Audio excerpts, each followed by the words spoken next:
Hello, welcome to another Dhamma meeting where we will discuss the Buddhist practices of charity, morality, and meditation. Anyone who is interested is welcome to join. So just come in the room and maybe you have to wait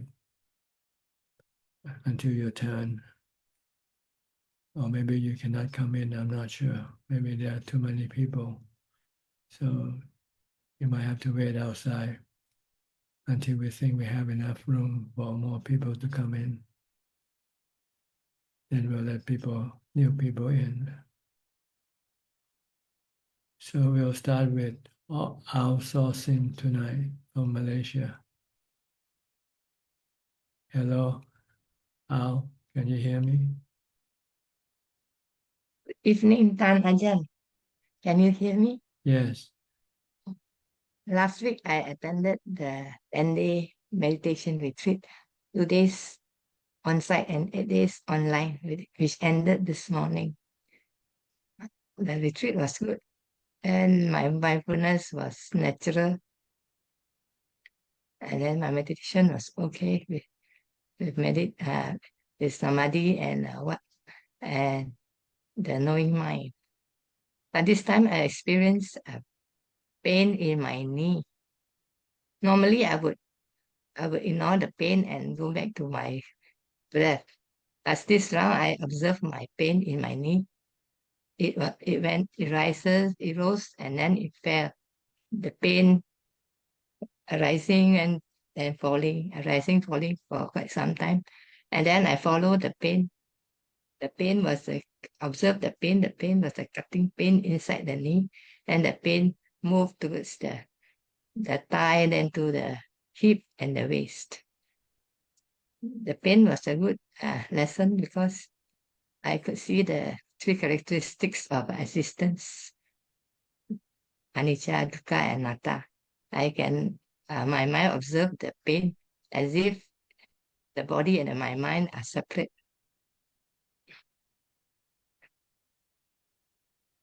Then I went back to after some time, I went back to my breath and went into samadhi. Then after the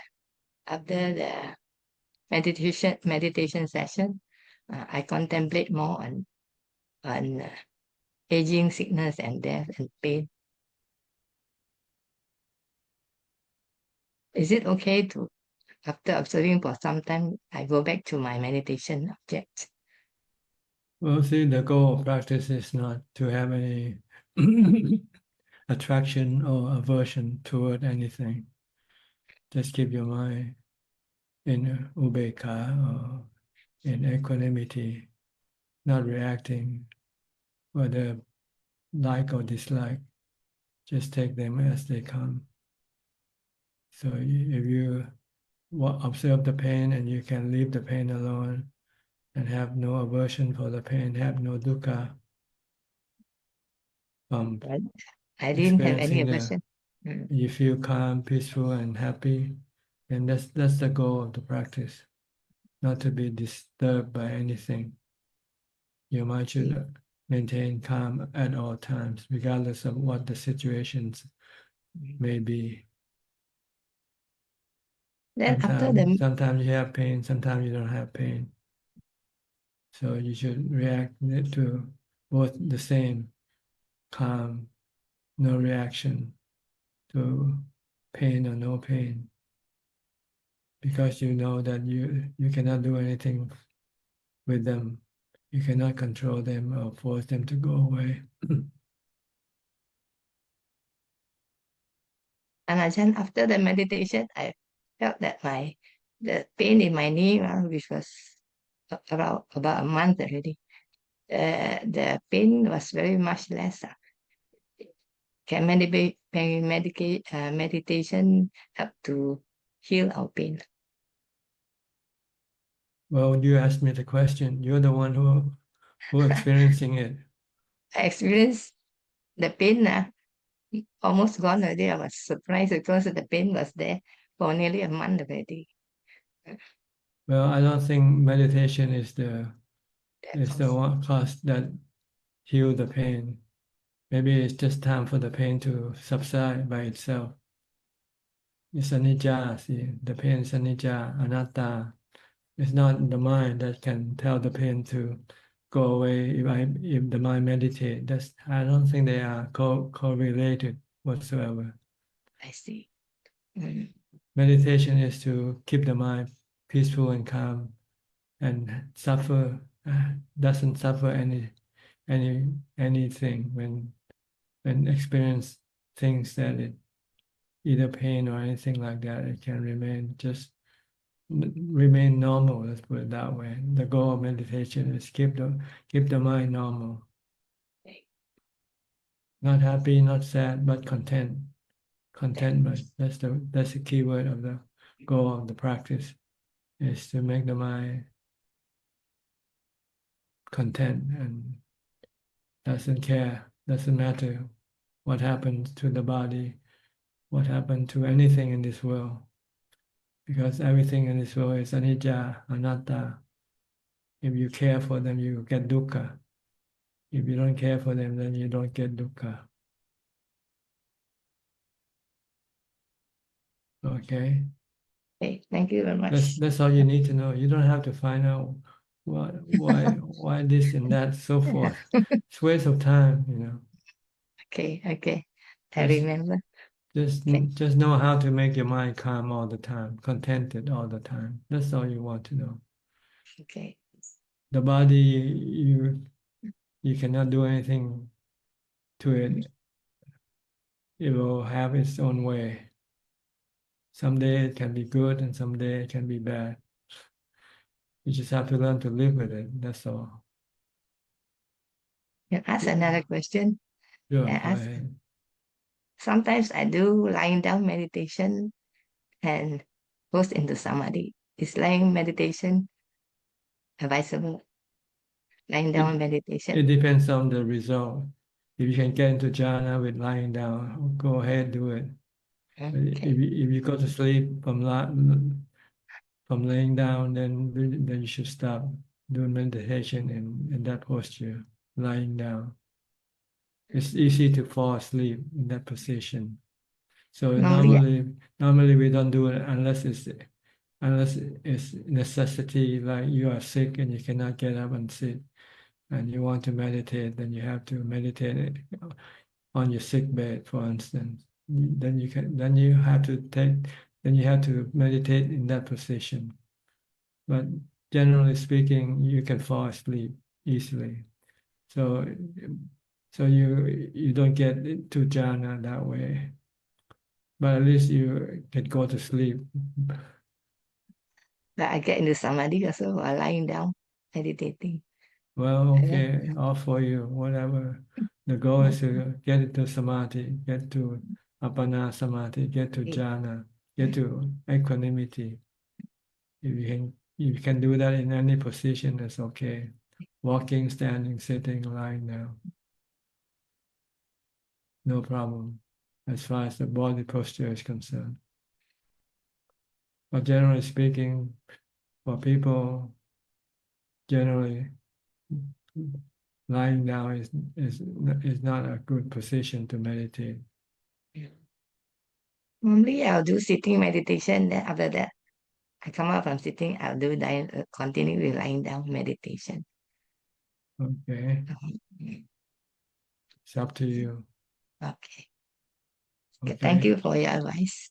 yeah, Thank you're you very welcome. much. Next, Anura. Where's Ramya today?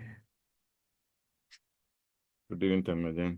Yeah, she's not feeling well, so she's not joining. Yeah, The body is sick.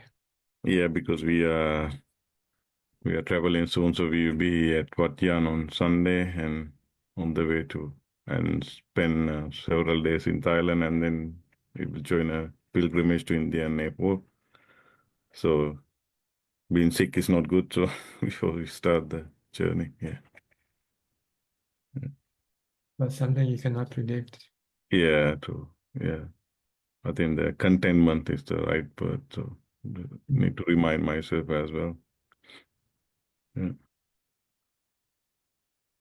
Okay, you have any question? No, I don't have any question, Tanajan. So, I mean, yeah, understand, just to listen in and understand more. Yeah. Thank you. Okay, you're welcome. Yeah, thank you. Next, Professor Ken from Switzerland. Good afternoon, Tanajan. Any question tonight? No questions, just to let you know, I just came back from 2 weeks in Thailand. Oh, you did? Yeah, I was based in the Northeast, so I didn't have a chance to come down. Did you go to meditate in monasteries or? No, actually, I was invited to Khon Kaen University to give some lectures, so I was lecturing there, and that was the main reason. So it's more of a business trip than Yeah, more of a teaching trip. teaching trip. But I had the chance to go to Wat Ban Tat and see the new Chedi, Lom Ta Chedi, which was very impressive. And also having a short time in the Sala there at Wat Ban Tat. It's very, very inspiring to be there. So the old one or the new one? There's two salas. The old one is inside the wall. yeah, I went inside to the old one where. Yeah. Okay. So Wooden it was one. It's 2-story. Yeah, the wooden one, the old one. So it was very, very moving to be there because I've seen Lung Ta giving many talks there from videos, and Did you have a chance to see Tancheri? No, I was there in the afternoon. The monastery was very, very quiet, so I didn't see Luang Por Cheri there. I think he's still around. Did you meet him before? I never met him before, no. But I think he's still there. So yeah, I just got back from the 2 weeks, and it was actually quite nice to be there and feel the atmosphere of the monastery. And the new Chedi has a very interesting exhibition of Luang Ta Mahabua's life and all his disciples. So I think it's quite interesting to study the practice and the life of the great teachers. Yes. It serves like a museum, you know. Yeah, part of the new Chedi is an actual museum. You can have a look around, and it's very instructive on the life of Luang Ta, Luang Por Man, and all the disciples, and quite instructive about the teaching and the practice as well. So I found it very useful to be there, actually. Good. Okay. Okay, thank you, Tanajan. Yeah, you're welcome. Ubeka, Alfredo from Sao Paulo. Where have you been all this time? Hi, Bante. Hi. I thought you got lost Yes, away. yes. Home working, Bante. Home renovation. Home renovation. Yes. I painting my Buddhas. I have 20 Buddhas in my house. I painting with colors. It's very good. Oh, really? You have to show us one day. Oh, yes, yes. It's a pleasure to me, Bante. I take photos and show to you. Okay. Very, very good painting outside of my home. Ne? Can you can you paint the image of the Buddha yourself? Yes, I buy spray. How the name in English? Spray. Yeah. You spray is more easy to painting. I see. The image. I'm painting the a very big renovation in my home. Okay. I live here for 6 years in forest, and it's the first renovation in my home. I have I knew 2 brothers in live near here, good workers, good workers. 2 brothers, good workers. 20 years, 25 years. Good workers. So you hire them to do the renovation for you. Yes. Is a little much. The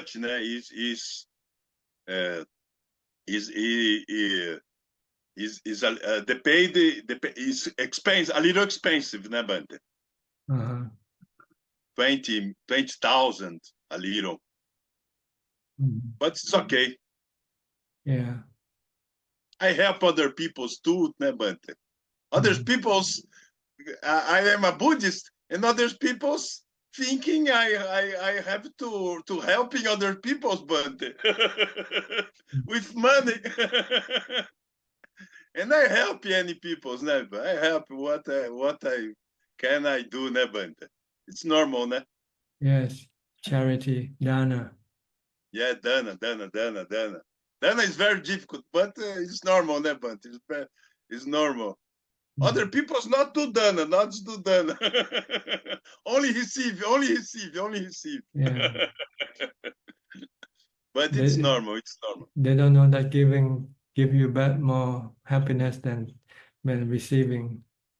Yes. It's good. My meditation is good. My sachi, it's good. Okay, and your ubeka is okay? Okay. Happy all the time? A little, né, Bante? A little. So you lose ubeka sometimes. Yes, more happy when I do meditation. Yeah. When I do meditation. Not happy when you work, huh? Yeah, work is very happiness, but for me, work is good because I meditation a lot, and when I work, I talk with other people's. Relations people's, né? But it's good. It's very good working view for me. Relations, né? Talking is very good. It's very good. Okay. Okay, it's normal. Happy to hear that everything is well with you. Oh yes, a little, né, Bante? A little. Okay. I don't like samsara, Bante. I don't like samsara. Okay. Make it your last trip here, okay? Oh yes. All right. And you health is good, Bante. Yes, I'm still okay. Do your health is good? Okay. Okay, Bante. Nice talking to you. Nice. Next, Cole from California.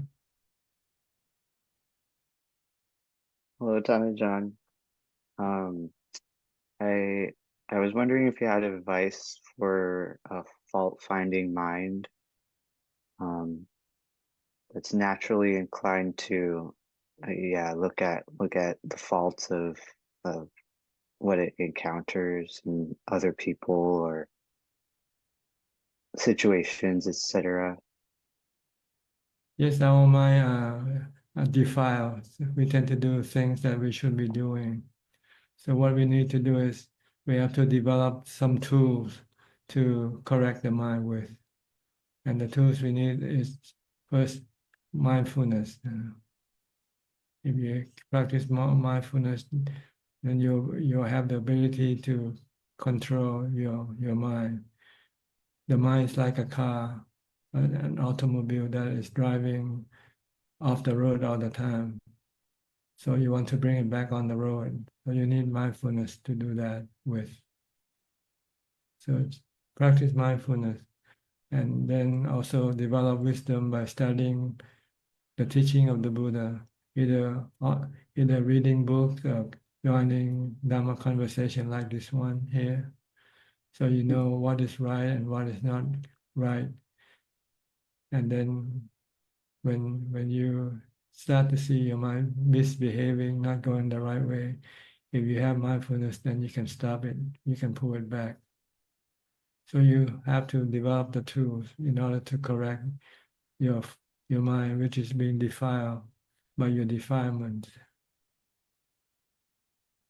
So the practice of mindfulness it's a very good tool to start with. And the next tool is wisdom, knowing what is good and bad, what is right and wrong for the mind. Yeah. So that when the mind do something bad for itself, then you have to pull it back. If you have mindfulness, you can pull it back. If you have wisdom, you'll know when the mind is not doing the right thing. So it's not enough to just notice that the mind is looking for faults or noticing just the faults. Well, if you have to. If you can stop it, then there's no problem. The problem is you cannot stop it. That's why you come and ask me. And so I give you the advice. You have to have the tool to stop it with. I can tell you not to think about it, but can you stop it not thinking about it? So, Not really.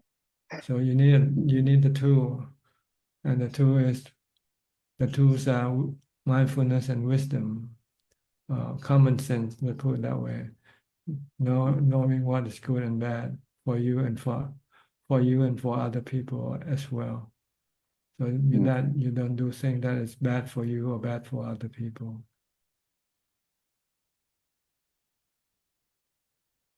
I understand.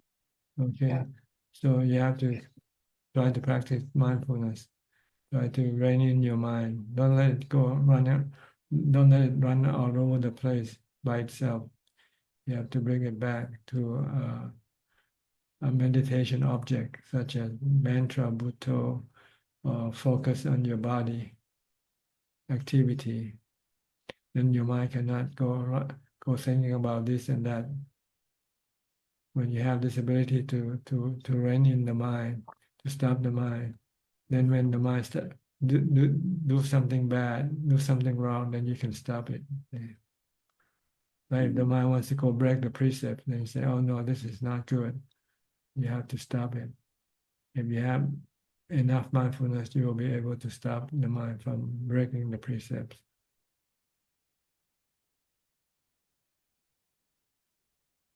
Okay, so you need the tool, and you need the ability to discern what is right and what is wrong, what is good and what is bad for you and for other people. Okay, I'll keep trying. Yeah, you need the tool, really. Yeah. Without the tool, we can talk about good and bad, right and wrong, but the mind just doesn't care because we cannot stop it when the mind wants to do something bad. So practice mindfulness. Mindfulness is the principal tool. We can stop the mind. If you have strong mindfulness, when the mind starts to think badly, you can stop it right away.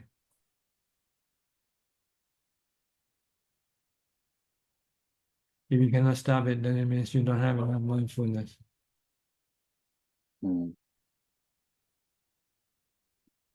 Mindfulness is like the brakes on the automobile. When you drive, you make sure you know the brake is working, right? If it doesn't work, then you don't want to drive it.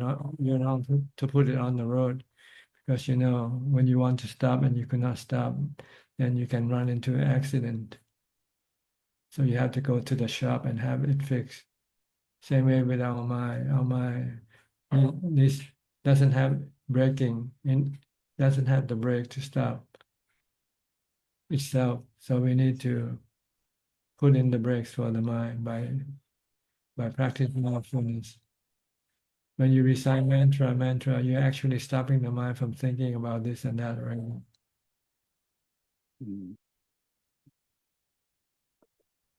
Is it appropriate? For example, I when having conversation with friends or coworkers, I find it harder to stop the mind during those conversations. I try Buddha, but then I feel like I'm not listening to the person anymore.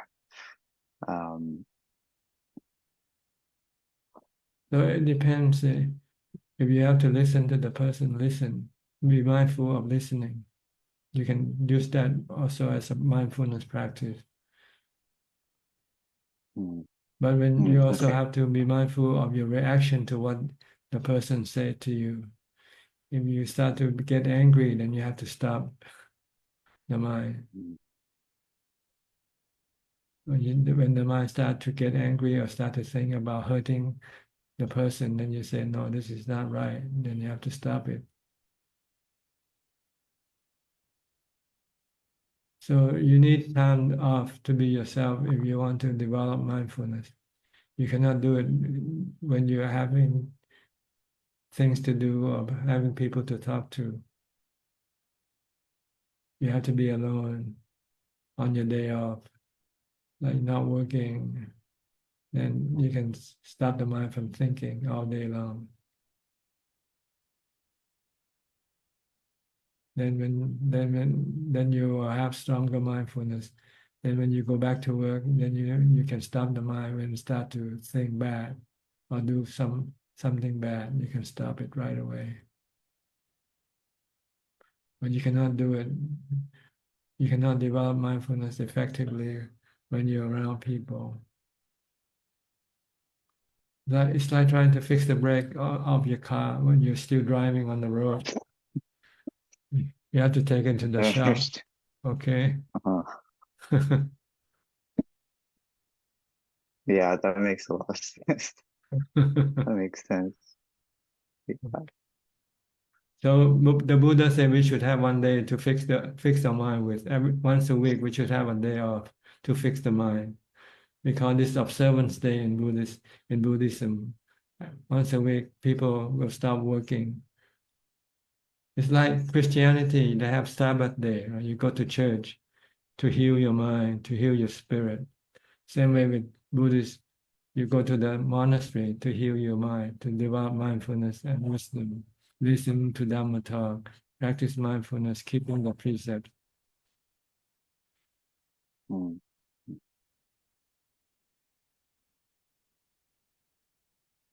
So if you have at least once a week to do this, then I can guarantee you that your mindfulness will become stronger and stronger.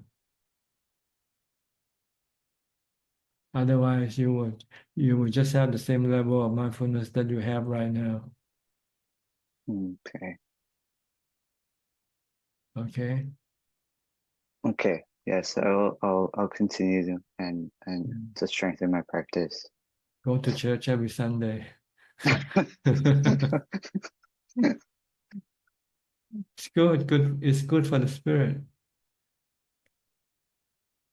Going to church is also good. Church is a calm place. You listen to the pastor talk and you practice sobriety. You practice humility, and these are good practices to rein in the mind.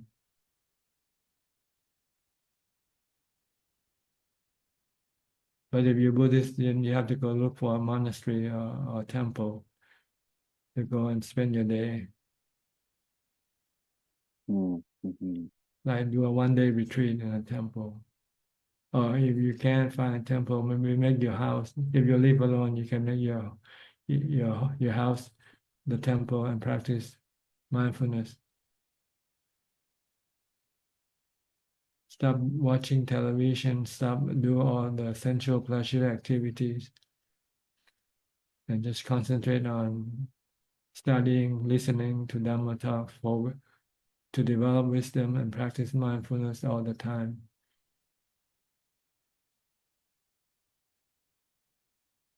Okay. Okay. This Thank you so much, this is the Dhamma. only way that you can grow. You can grow Dhamma with. You have to practice Dhamma if you want your Dhamma to grow. If you want your mindfulness to become stronger, if you want to have more wisdom, more common sense, then you just need to study more. Okay. Okay. Okay. Thank you so much, Ajahn. Thank you. Next, Alvin from Malaysia. Namaskar, Ajahn.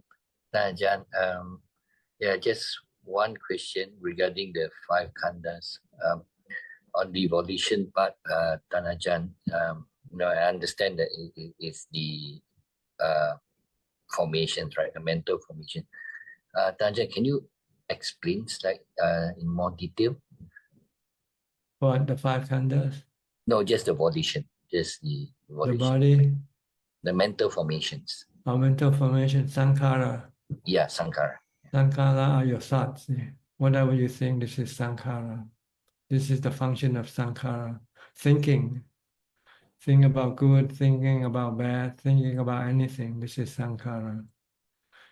And the mind can sometimes think about good thing and sometimes can think about bad thing. So you want to teach the mind to stop thinking about bad thing and think only about good thing. Because when you think about bad thing, and then you will tell the body to go and do bad thing. And when you do bad thing, you usually get dukkha or you get suffering as a result. So you need to develop mindfulness, just like I just talked to Cove. If you have mindfulness, then if your mind, when your sankhara think in the wrong direction, then you can pull it back, stop it.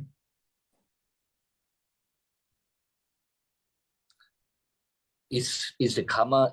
This is the part that create our karma, right? That means thinking will have to a certain extent. If you think back to a certain extent, even if just thinking, you are actually carrying a bad karma, right? It's just an initiator. The karma itself that doesn't start, isn't completed yet.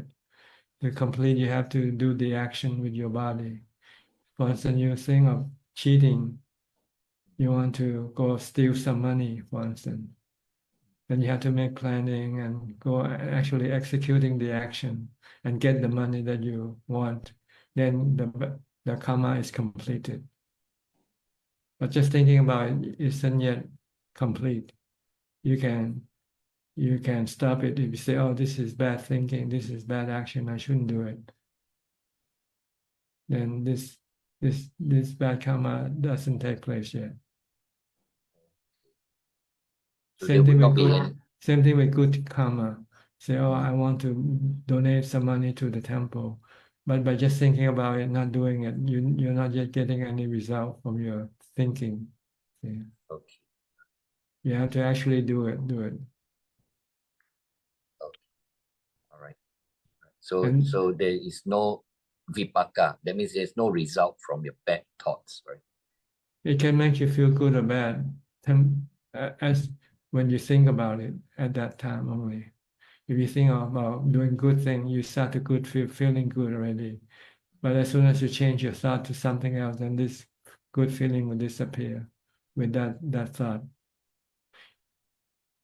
For instance, if you think of doing something good, then suddenly somebody did something hurt you, you get angry, and you think bad. Then that good feeling that you thought before disappear, and then replaced by the bad thought that you get angry with someone. So your thought keeps changing all the time. So you have good feeling, bad feeling that will follow your thought. But these are not considered the karma that had effect on your next birth, for instance, on your next life. But it has effect right away, immediately on your mind itself, on how you feel.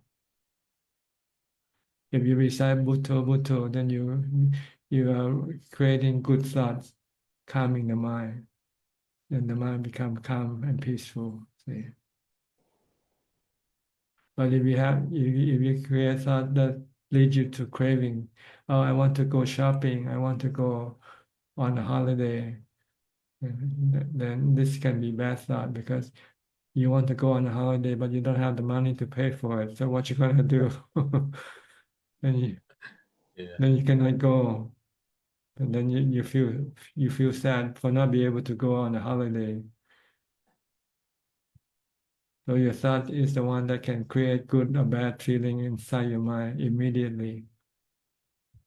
especially your thought that leads to craving, usually create bad feeling right away. Okay. Thanks very much for clarification, because some of the teachers, some people have been telling me that even the thoughts are actually creating karma for your future rebirth and things like this. It might take effect. So thanks, Ajahn, for clearing this. Yeah, it only had effect just immediately in the present on your mind, on how your mind feel good or bad. You think good, you feel good. Then if you think good feeling will appear. If you think bad, then your bad feeling will appear. If you think neutral, neither good nor bad, then neither good or bad feeling will appear. Okay. Yeah, thanks, Ajahn. Thank you. Very clear. You're welcome. Next, Philip, also from Malaysia. Are you and Alvin close friends? Yeah, very close. In fact, I think he lives, how many kilometers? Maybe about 4 kilometers away on the other side of the mountain.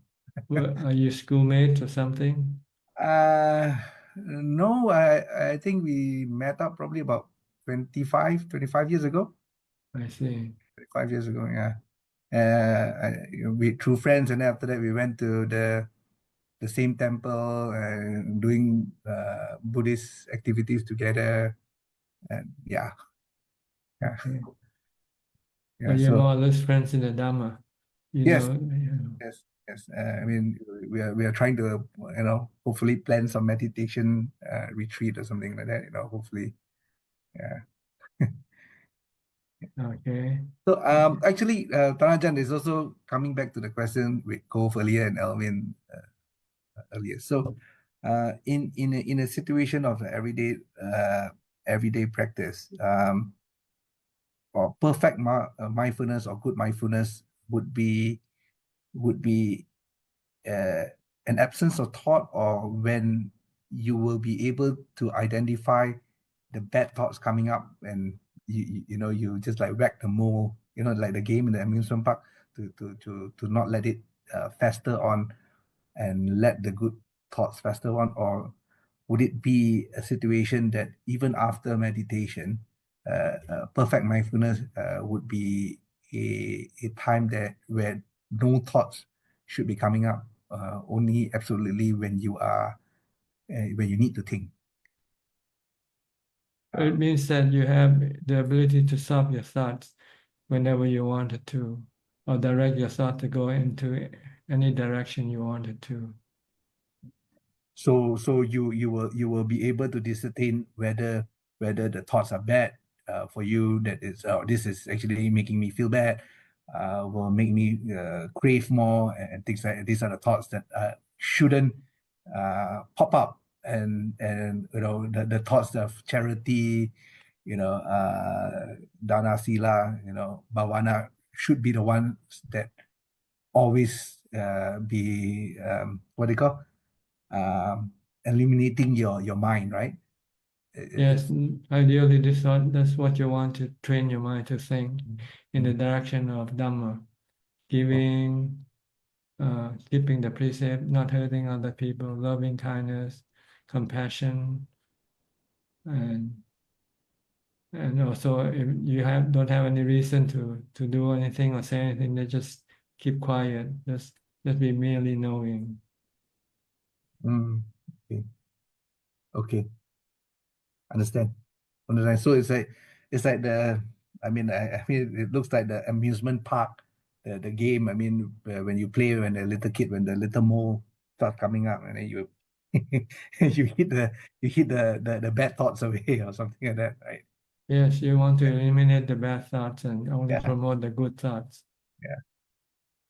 Or sometimes you find that it's tiring to think, then you can stop. Just be merely knowing. If you have strong mindfulness, if you can enter into jhana, it means you have perfect mindfulness. So anytime you want to rest your mind, you can close your eyes and focus on your breath.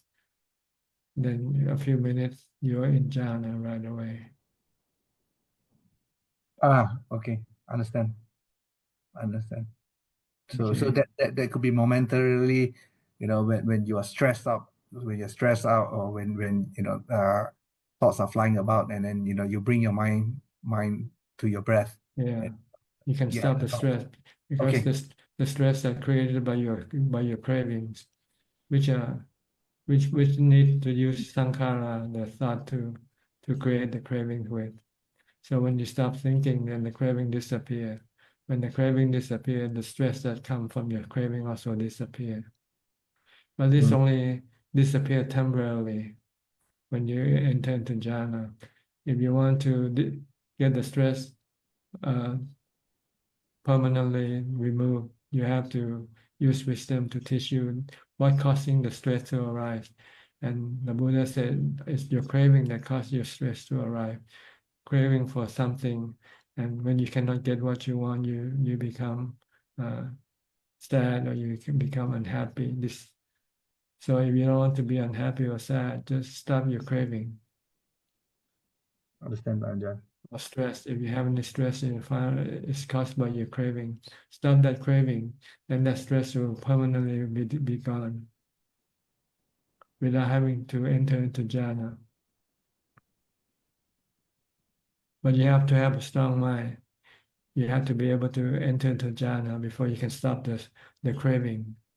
When you use wisdom to analyze and find out that it's your craving that you have to stop. If you cannot enter into jhana, you will not be able to use. You cannot yet stop your cravings. Even though you know that the craving is causing you stress. Like you don't want to get cancer, for instance. When you get cancer, you get stressed. You become stressful. But if you use wisdom and you find out that the stress is caused by your craving, you don't want to get cancer.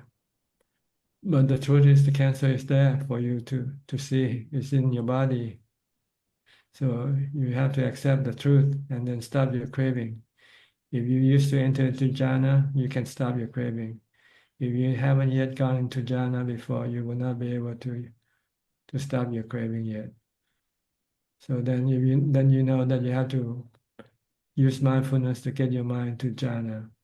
Once you can get to jhana, then you can stop your cravings. Understand. So you can never skip mindfulness and jhana. Wisdom alone isn't enough to stop your craving. You know the Four Noble Truths. You know stress is caused by your craving, but you're still having stress every day, right? Yes. Okay, that's because you cannot stop your cravings. So ultimately, it's letting go and letting go of everything. When you see everything is anatta, natural processes, like the weather, you cannot control them. If you're gonna lose your money, you're gonna lose it, whether you like it or not. If you're gonna lose something, you're gonna lose it, And if you're gonna die of a disease. That's like if anything's gonna happen, it's gonna happen. Que sera, sera. Yeah, case and actually, yes. Whatever will be, will be. Yes, Can you accept this or not? If you can accept it, then there will be no stress, no suffering. Understand, Ajahn. Okay. Understand. Next. All right. Next, Alice from Bangkok, from France, but living in Bangkok. Good evening, Ajahn. Yes, exactly. Friends, but living in Bangkok. I'm a little bit disappointed of my practice this week because I thought it would bring me more healing than it did. I'm still very overwhelmed and overthinking about my situation. Should I move to France? Should I stay in Bangkok? Where should I work? How should I organize my life? With whom? So my question today is how to decide, how to have a clear mind, also how to be in the present moment and reduce self-doubt. It's all come down to the practice of mindfulness. That if you can practice mindfulness and calm your mind, then your mind will be clear and be calm and happy and can see things correctly, properly. What should be your right way of action? Which action you should take. But without mindfulness, your mind is confused because it's being driven by your defilements, your desire, your cravings. You want something this, but you also want another thing. But sometimes the two things is in conflict. You cannot have them both. But if you practice mindfulness until the mind becomes calm and clear, then you can decide you have to take one or the other. Which is better? Which option is better? But you cannot have them both. So practice mindfulness, and when your mind becomes calm, it will become clear, and the defilement that used to drive your decision will be temporarily subdued. Then you can think with reason rather than with emotion. Thank you. Yes. And how long does it take to reach that level of mindfulness? It varies from person to person. It depends on your previous life, how much you have already developed mindfulness before. Some people have developed a lot of mindfulness, so for them they can be just a few minutes. But for some people who hasn't developed before, it might take days or months or years. But you have to do it anyway, whether it takes a few hours or take a few days or take a few months. If you want to have a reasonable mind, a calm mind, then you need to do mindfulness practice. And because I really suffer every day, it's really tiring for me that I was even considering to retreat, maybe to help me somehow to calm my mind and be more grounded. Yes, going into a retreat can be very helpful for mindfulness practice. If you can go away into a retreat, if you can stay there for as long as possible, then the longer you stay there, the better.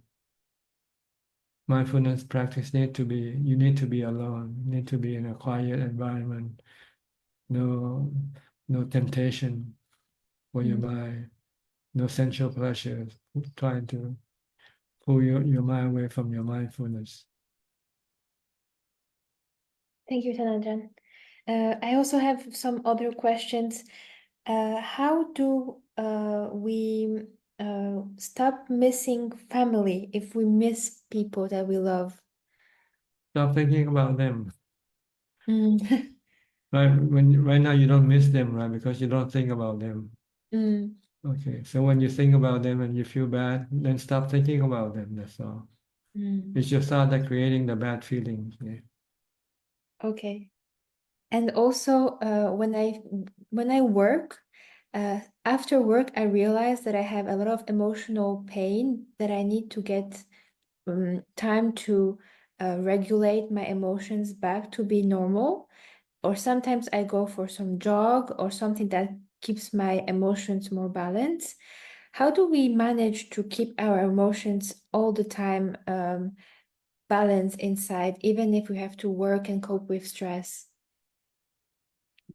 You need mindfulness. Yeah. When you have to know when that your mind is normal or not normal. When it's not normal, I mean it's running out of mindfulness. It's been taken over by your emotion.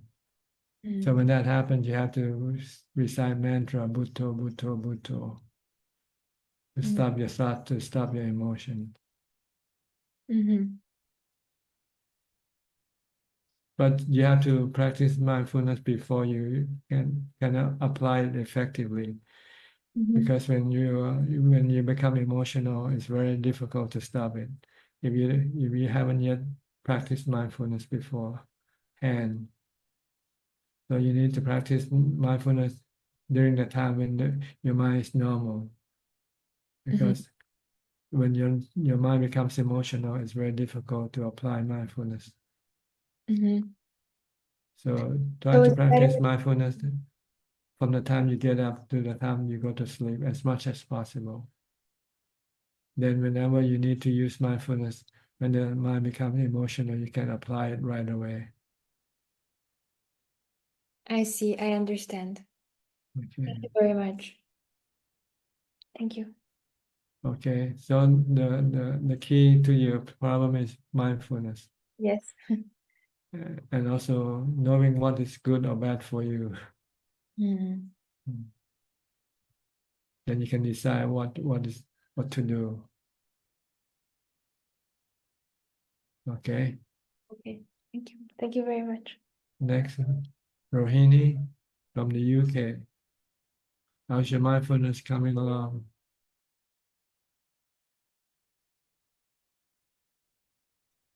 Good evening, Ajahn. Yes, how's your mindfulness? Yeah, I would say it's okay, but it's not what I wanted. Some days it's good. Some days I can sit, do 4 or 5 hours sitting meditation, but some days, due to some family issues, my mind is wandering. So it's not. It means your mindfulness is not steady yet. No, Ups yeah, and downs. Sometimes you have them, sometimes you yeah, don't have sometimes, it. yeah, that's correct. Yeah, yeah. Uh, what is the meaning of watching the mind exactly? Is it paying attention to every thoughts appear Yes. in the mind Uh, every instant, or Just pay attention to what's going on in your mind. It's watching the mind. Whether you're angry or you're craving for something, you're sad, this is watching the mind. In order to watch the mind, you need to first stop the mind. See, if you cannot stop the mind, then when you watch the mind, when the mind becomes bad, you cannot stop it. See? So you need to practice mindfulness first before you can go watch the mind. The mind is the last object of our what you call our work. We first have to deal with the body and feelings first before we can go and watch the mind and deal with the mind itself. yeah, Because the mind is much more subtle and much more require more wisdom and mindfulness to deal with than the body or feelings. yeah. So Okay, I'm thinking. you have to pass beyond the body and feelings first before you can go and solve the problem of the mind. If I'm constantly, not constantly, about 3-4 hours listening to Dhamma talk, and so if I pay attention to it, does that mean that my mind is wandering, or? If you listen to Dhamma talk and know what you're listening to and without thinking about other things, then you're practicing mindfulness and wisdom. Oh, okay. And same thing with chanting Dhammsakhavatang Sutta and the Satipatthana, Yes. without thinking anything else. That's Does right. that mean I'm in mindfulness? That's mindfulness. If you understand what you chant, you also get wisdom. If you don't understand what you chant, then you only get mindfulness. Thank you. Yeah, that's really helpful. Thank you. Okay. Yeah, thank you. So I'm thinking of stopping tuition very soon, so that because I still continue with some tuition at the weekend, so I have to deal with the parents. So many issues with the children, so that disrupt my meditation practice. So, but I can't stop immediately. I have to wait till next summer. Yes, sometimes you might have to do things gradually. Yeah, so because of the commitment that I have taken, I have to continue until the next the summer exams, A-level exams. So after that, I'm going to gradually stop it. Yeah, maybe live in solitude is the best way Yes, for practice. yes, Yeah. Seclusion, solitude, no mingling with people. Just be yeah, alone by yourself. yeah. I'm alone, but because of these issues, I have to deal with parents. Yeah. Mhm. Thank you. Okay, you're welcome. Thank you very much. Next, Gate Yen So from Penang. Ajahn, good evening. No question, Ajahn. Yeah. Okay, go to Marco from Holland. Hi, Marco. Hi, Ajahn. How are you? Fine. How's your mindfulness? My mindfulness is growing. I feel I'm doing well. Yesterday I had the first realization that I think I beat my doubt. I always was doubting when I was doing my walking meditation, and I think that now I finally have confidence in the practice where I'm literally just paying attention only to the stepping. I'm walking. I'm doing my walking meditation. That's all I'm doing. And when I was done, I felt really calm and peaceful. And this was the first time that I really had a confidence. I think it's confidence is the word. Because you get the result from your practice. You know, this is the right way. Yeah, and it felt very elating. It felt very good. I had a feeling like, yes, this is what I was looking for. Kind of. I know I've always asked many questions about how to confirm, but it's always been thoughts and trying indeed to analyze things. And it's now like it wasn't a thought; it was just like a Experience. feeling. Yes, a Yeah, feeling. It's an experience. It's an sort of almost amazing experience, out of this world experience, something you haven't experienced before. yeah, and it felt really peaceful. And I noticed that now I'm. So I brought my wife to the airport. So she's now flying to Thailand. And it's a good test for me. In the past, I've done very stupid things when I was alone, and I'm not going to do it now. And I'm actually quite confident that I won't because my practice has been pretty strong. I think it's now 4 months that I've been really training so well, and I don't want to go back. I notice that I feel agitated when I have to go outside. I actually want to be alone. I want to do my practice. I want to do my walking meditation. I want to do my sitting meditation. And I have a feeling I'm now observing also thoughts. So I I've been following cryptocurrencies, what's been happening, and I've actually identified the greed, and I understand how it works, and I understand now it's never enough. It's interesting. You just see it happening. It's like, is it enough? No, it's never enough. It's whenever you reach the point, you don't reach the point, and that's actually what happens with everything. And it kind of opens your eyes to all the feelings that you have. It's like always going to the next moment as opposed to just being. And I think it's yeah, I don't know. Everything feels a bit more empty. Everything feels a bit more colorless. And actually, I'm very grateful for my wife that we can actually talk about this. I tell her as well, she's really my Kalyanamit. So I miss her a lot now that we can discuss this kind of things. At the same time, I know I'm attached to her. So I also need to realize that now that she's not here, I have to let go of everything anyway.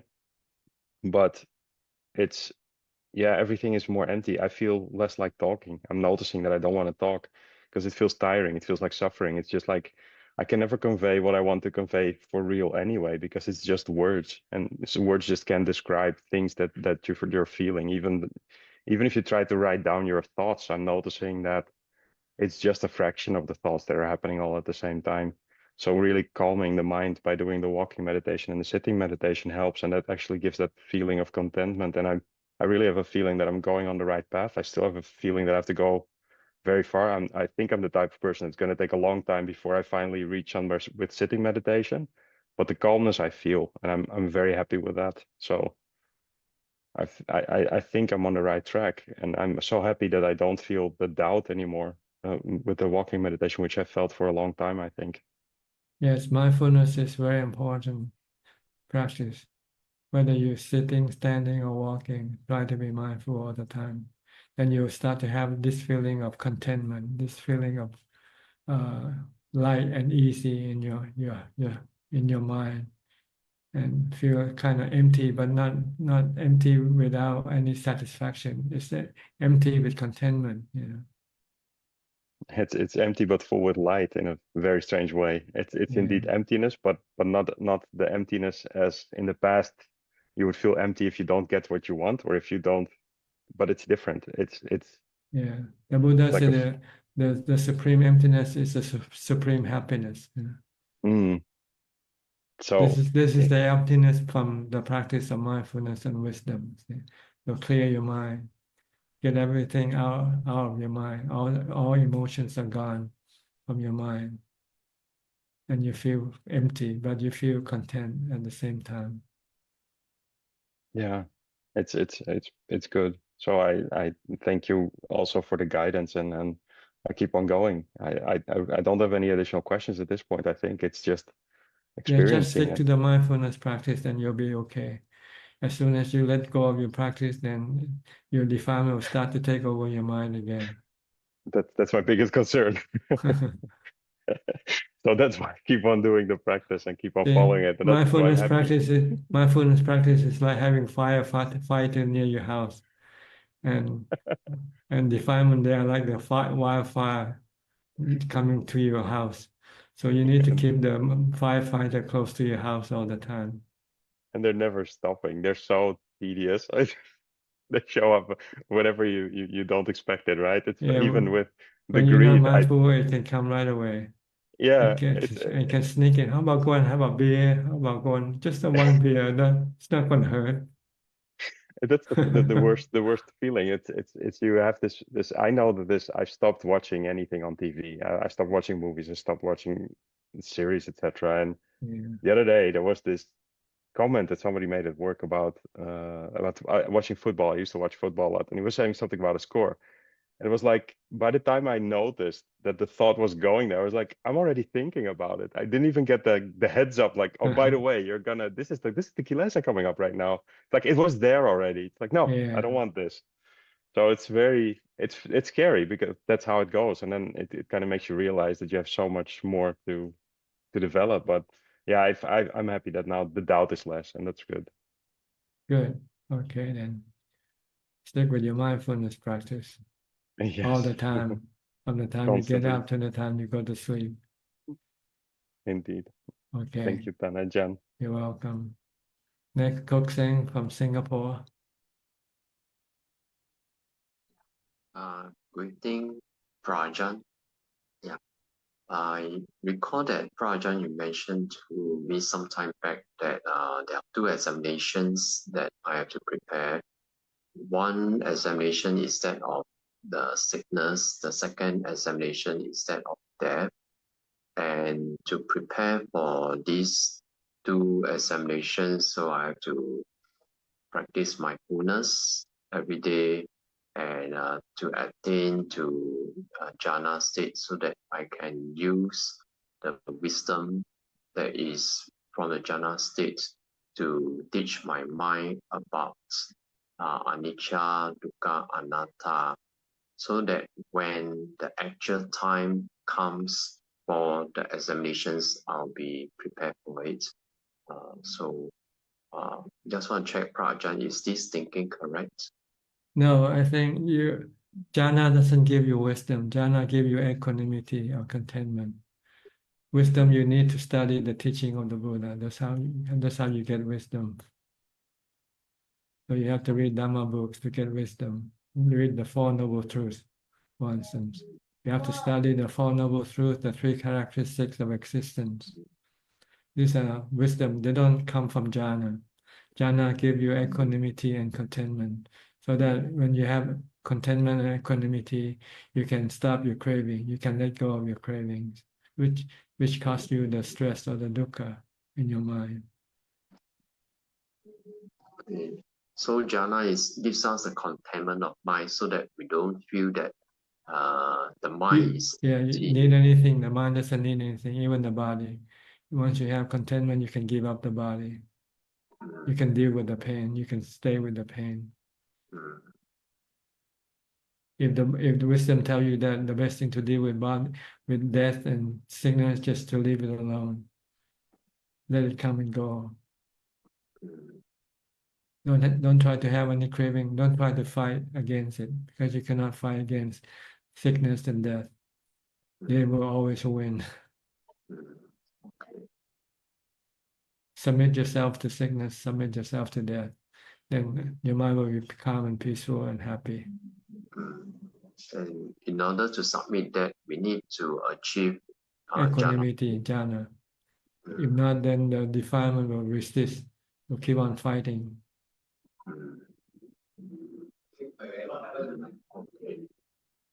Okay. Yeah. Okay. Thank you, Prajan. Next, Nita and Saket from Santa Clara. Is it cold there now? Yes, Ajahn, getting colder. Tanajan, I had a couple questions. One was that recently I sort of sprained my foot, and I had a favorite position for sitting in meditation. But now when I sit, then I feel that my sprain gets worse. So is it, I mean, I'd love to go back to that position, but I just was wondering, how should I deal with this? Because if I sit in another position, then I'm not able to, I think I feel a lot of pain. Well, see, sometimes you have to switch position depending on the situation of the body. If you cannot sit in this position, then you have to sit in some other position. The main factor that can determine your success in meditation is not on your position, it's on your mindfulness. So don't worry about the position, worry about your mindfulness. See, you become attached to a certain particular position, and you feel that this position gives you more result, better result than other position. But actually it's not, it's your mindfulness. So if you cannot sit in this particular position before, like you used to before, then you just have to switch to another position temporarily until your sprained ankle or whatever heals. Then you can go back to your normal position again. But in fact, you should be able to practice in all posture, in any position. That's the goal. Don't be attached to any one particular position, because sometimes you have to change position.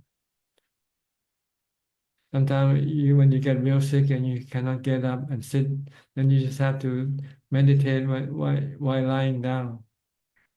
You can still meditate if you have strong mindfulness. So mindfulness is the important factor in meditation. Secondary is the position of the body.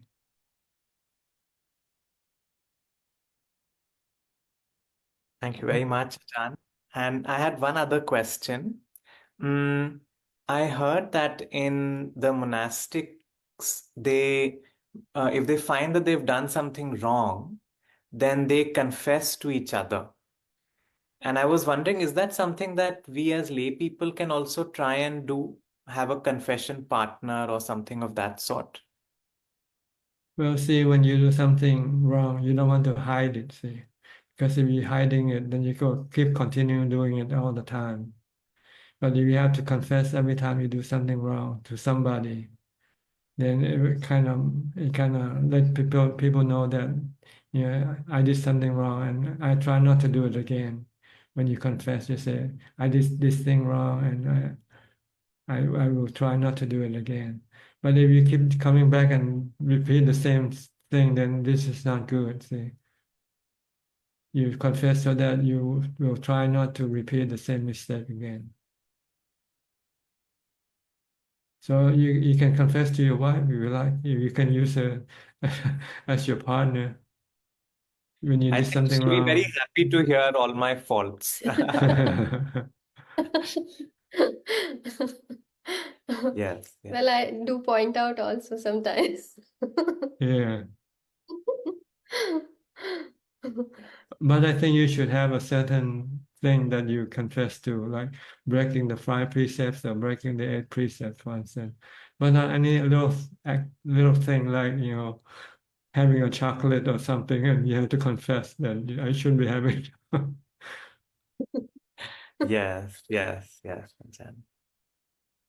We monks Okay. have 227 rules we have to keep. See, so when we break any one of these rules, then we have some we can confess and some we cannot confess. Meaning, confessing itself doesn't make it right. You have to do atonement also. You have to do something to pay for your debt, to pay for your sin.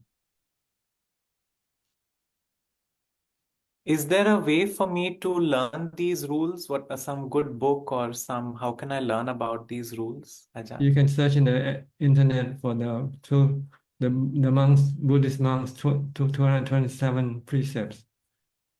It's in the Tripitaka. For women, they also have Bhikkhuni precept, which have more than monks. Monk has 227, and I think Bhikkhuni has 300 something. You can study if you want to become a Bhikkhuni, what you cannot do as a Bhikkhuni. Yes, you can find it in the internet. It's in the Tripitaka. It's in the book of monastic code for monk and for Bhikkhuni. Thank you, Ajahn. Okay. Anything? Ajahn, I think my mindfulness is okay. I do feel that there's a lot of clinging that is happening these days, because now that we are packing up and we are wrapping up from US and trying to go back to India with very little stuff, I'm realizing there's a lot of clinging to the stuff, and sometimes greed arises and a lot of defilements keep arising. So can you please advise on how to let go in all these things skillfully? Give to charity. Give to charity, then you feel good. Because what you give can make other people happy. See? Don't sell them. Don't make a profit from this thing. Make merit from this thing by giving. When you give something away for free, you don't expect anything in return. You feel very happy. That's why the Buddha practiced charity. Keep only what you need. Anything that you don't need, give it away. Then you won't have any worry about them. Or feel sad when you have to lose them. So the Buddha said, try to live simple, only with the basic necessity of life. Yes, yes. Thank you, Ajahn, for saying this. And Yeah. find happiness from meditation. Don't find happiness from these things that you have, because they can be beneficial and also they can be harmful to your mind. Like you just told me, you're clinging to them now. This is harmful to your mind. That's true. It's giving me migraines, yes. Yeah. Even away, charity, think of dana. This is dana. This is the biggest dana you can do in your lifetime. Yes. Open up your house and anybody wants to have anything can have it. There was a story about a couple, one of Ajahn Mun's disciples. Before he became a monk, he was a farmer, a rich farmer. He and his wife lived together, but they go to the monastery every week and practice meditation. So they felt that they want to give up all the possession. He wants to become a monk and she wants to become a nun, but they have no children. So they just make announcement for the villagers. If anybody need a house, they can come and have his house. If anybody need the buffalo, they can come and get the buffalo. They don't want anything anymore. They're gonna go and live in the monastery. Wow. This is maybe this is what you want to do, but you're afraid to think.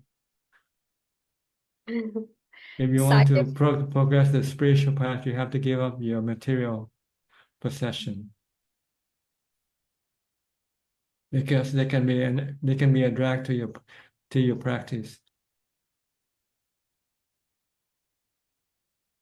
Yeah, Saket has been telling me to just give up everything. Let's just donate everything. Yeah, My mind is not just take accepting. one bag and go. Everything else, leave it to anybody who wants them. Yes, Ajahn, we'll follow that for sure now. Well, when I left the state after my stay there, after I graduated, I only have a backpack. That's all I had. Everything else I can sell, I sell. Things that I cannot sell, I just give away. And I feel free, I feel better, I feel light. Yes, feels Sold the like. car and hitchhiking instead.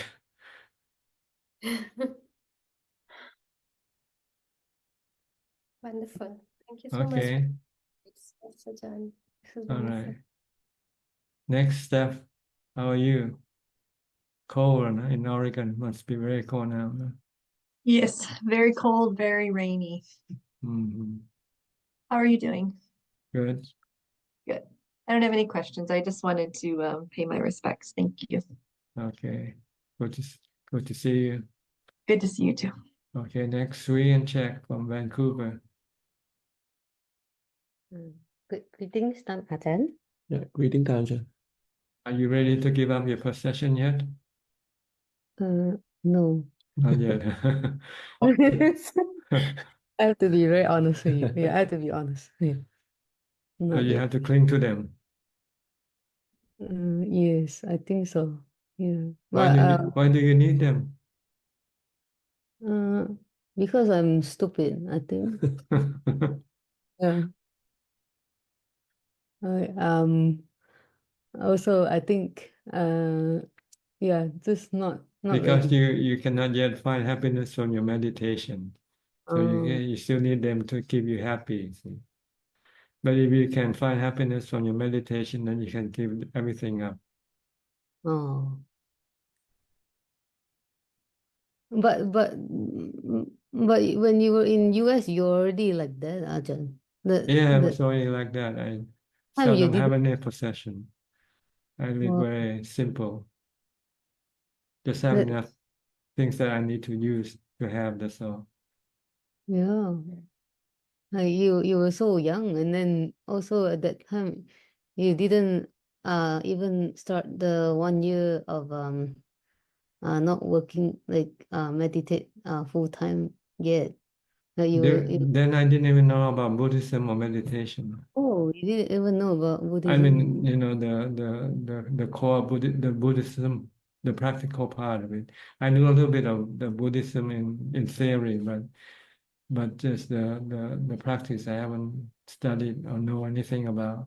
It's only after I got a book on impermanence and start to draw my attention to the practice. Oh, so it's the Dharma is already in you. Like even if you haven't really Yeah, I think it's part of the habit. You know, it becomes a habit in this. You have done this before in your past life. You used to Yeah. live simple before in your past life, so you continue on this next life. Yeah, you give me hope because I think yeah you can carry like even though yeah you can carry on, right? Yeah, whatever you do, if it becomes a habit, it will go with you.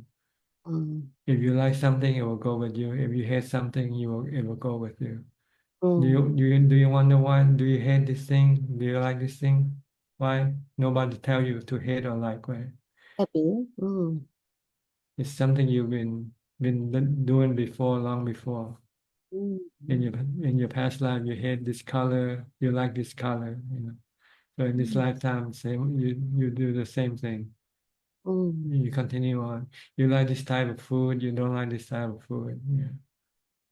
These are all part of your habit that you carry over into your next life.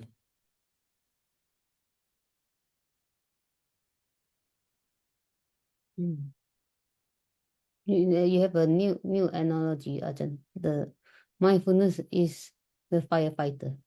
And then the defilement is the fire. We need Yeah. You firefighter. need firefighter to keep the fire away from your house, from your mind. The house is the mind. The house is the It's the the house. mind. Oh. The mind is the house, and mindfulness is protect the mind from the fire of your defilement.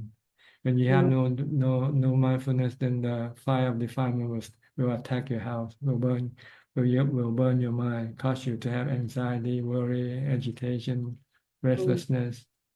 When you have mindfulness, then they will calm down, calm the fire down.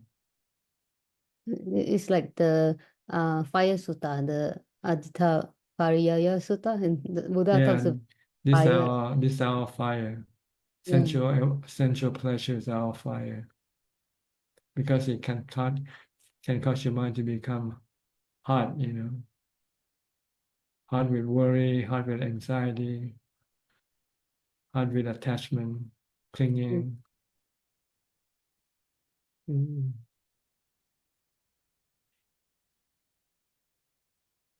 I think Ajahn came with a cool mind already, like, even because of the. When you have mindfulness, your mind tend to be cool, then hot.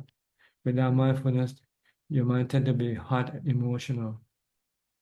If you have mindfulness, your mind tend to be cool and rational. With mindfulness. Yeah, so mindfulness is very important practice to keep your mind cool, to protect your house from fire burning the house. The fire of the defilement, fire of love, fire of hate, fire of delusion. Like in the fire sermon, the fire discourse. So you need mindfulness to cool things down, and then you need wisdom to develop to remove everything, remove the fire completely, permanently. But mindfulness can only stop the fire temporarily, but it cannot remove them. Wisdom fireproof the whole house, Ajahn. Wisdom made the house. Wisdom will tell you that the defilements are the one that cause the fire to burn your house with. So you have to get rid of all your defilement, your love, hate, and delusion. By seeing everything as being dukkha, all the possession you have, they are all dukkha. They can cause you dukkha, can cause you suffering. Because you have to worry about them, you have to look after them, and you become sad when you have to lose them. So they are all causing you suffering. So better not to have anything. The less you have, the less suffering you will have. The least you have, the less. Like if you live alone, then you won't have to worry about your husband, your children. But if you have a family, then you have to worry about your family. If you have a house, you have to worry about your house. If you have a car, you have to worry about your car, right? Anything you have will always cause you to have worry or anxiety or responsibility. You have to look after them. You have to care for them. But when you have nothing, then there's nothing to look after, nothing to care for. Which is better? Nothing. Okay, but then where? Still So stupid. Sorry. Okay. Still stupid. Okay, we have to move on. There's still lots of people waiting. Yeah. Anything else? Do you have any question? I do have questions. Tanajan, like body give like okay, we have painful feelings.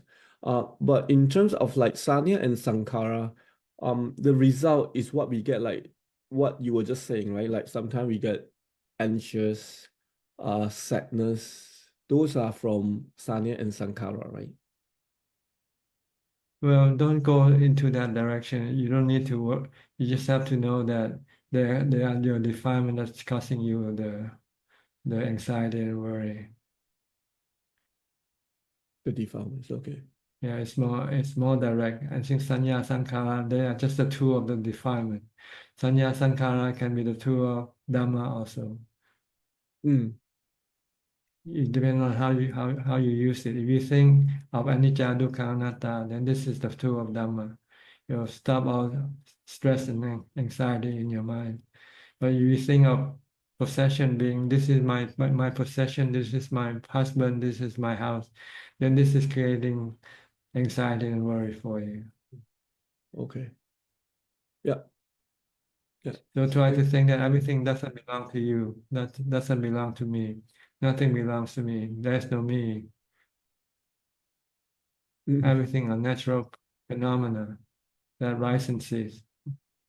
One day everything I have will be gone. This body will be gone. All that is left is me, the one who knows, the one who thinks. This doesn't disappear. Okay. Don't let go of everything. Don't cling to anything. Give up everything. Yes. We And start live to alone. Live alone. Yes. Be alone. Look at the Buddha. He left his palace and he lived alone. He never went back to the palace. And people in the palace instead came and followed him. There were many of his relatives, princes, who came after him and became monk like him. His son became a monk like him. His wife and his mother also became bhikkhuni.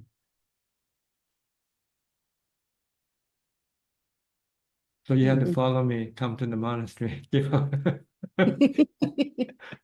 That's so inspiring. Yeah. Yes.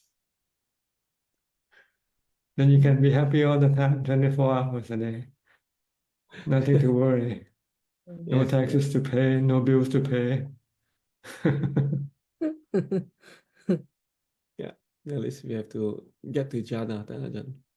Okay, good. Mindfulness will lead you there. Okay.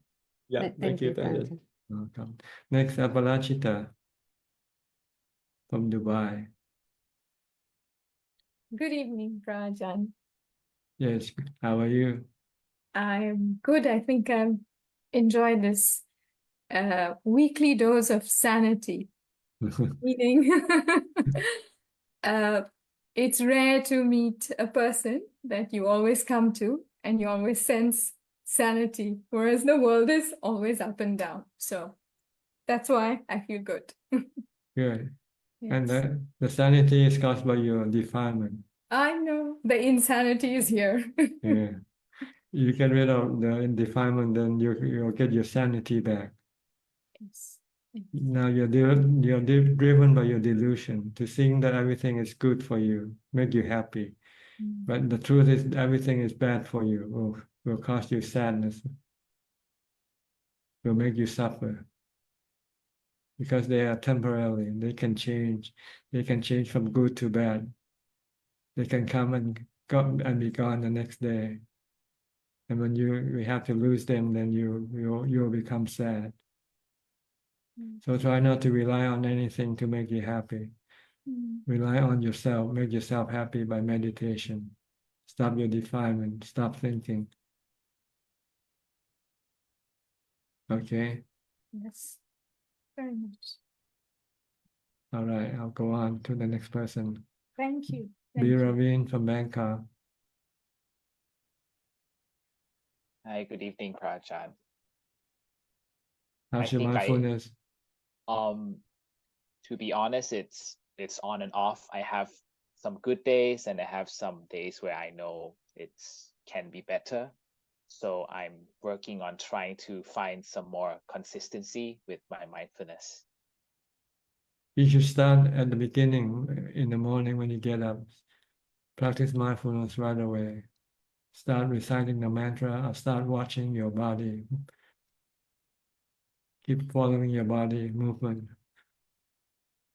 From lying down to getting up, sitting, standing, walking, and go doing whatever you're doing. Keep following your body all the time. Stay with your body all the time. Don't go think about this and that when you don't have to yet. Don't go to work yet. You're still at home. Don't send your mind to work. Wait until you get to the office before you're thinking about work. Be here and now, be in the present, be with your body. And just watching what you have to do with your body. You have to get dressed, you have to eat, whatever you do. Just keep watching, that's all. Then you'll have good mindfulness for the rest of the day, I think. Yes, I think my problem is, Prajan, I tend to think too far into the future sometimes. I tend to plan ahead. Oh, I should do this. I should do this afterwards. And I tend not to stay in the present enough. So I think that's probably the reason why I Well, lose you can think mindfulness. about the future, planning is okay, but you have to have a limit to how long you want to think, that's all. Just know enough what you have to do today and then stop thinking about it. Just then go do, know your planning, what you have to do for today, and then just follow the planning. You don't have to keep thinking all day long about the future. Just only the immediate future, what you have to do today. Don't worry about tomorrow, it's still very, very far away. 5 years from now, 10 years from now, who knows? You might be dead before that. Yes.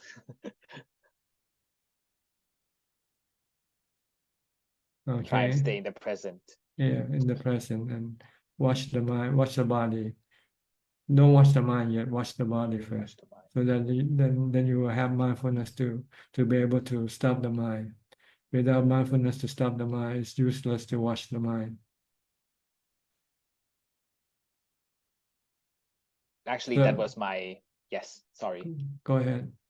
Actually, that was the question I was going to ask you, Prajan, regarding the Satipatthana Sutta, where it mentions about mindfulness of the body, the chitta, the vedana, and the Dhamma.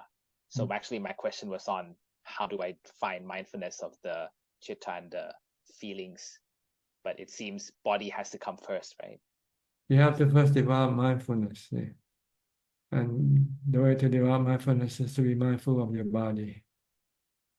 And when you sit, be mindful of your breath, your breathing. Then you get mindfulness. Once you have mindfulness, then you can direct your attention to study the nature of the body, to study the nature of feelings, to study the nature of the mind, to find that they are all anicca, dukkha, anatta. And then once you see that they are anicca, dukkha, anatta, then you can give up them. Don't cling to them. Don't have any craving for them.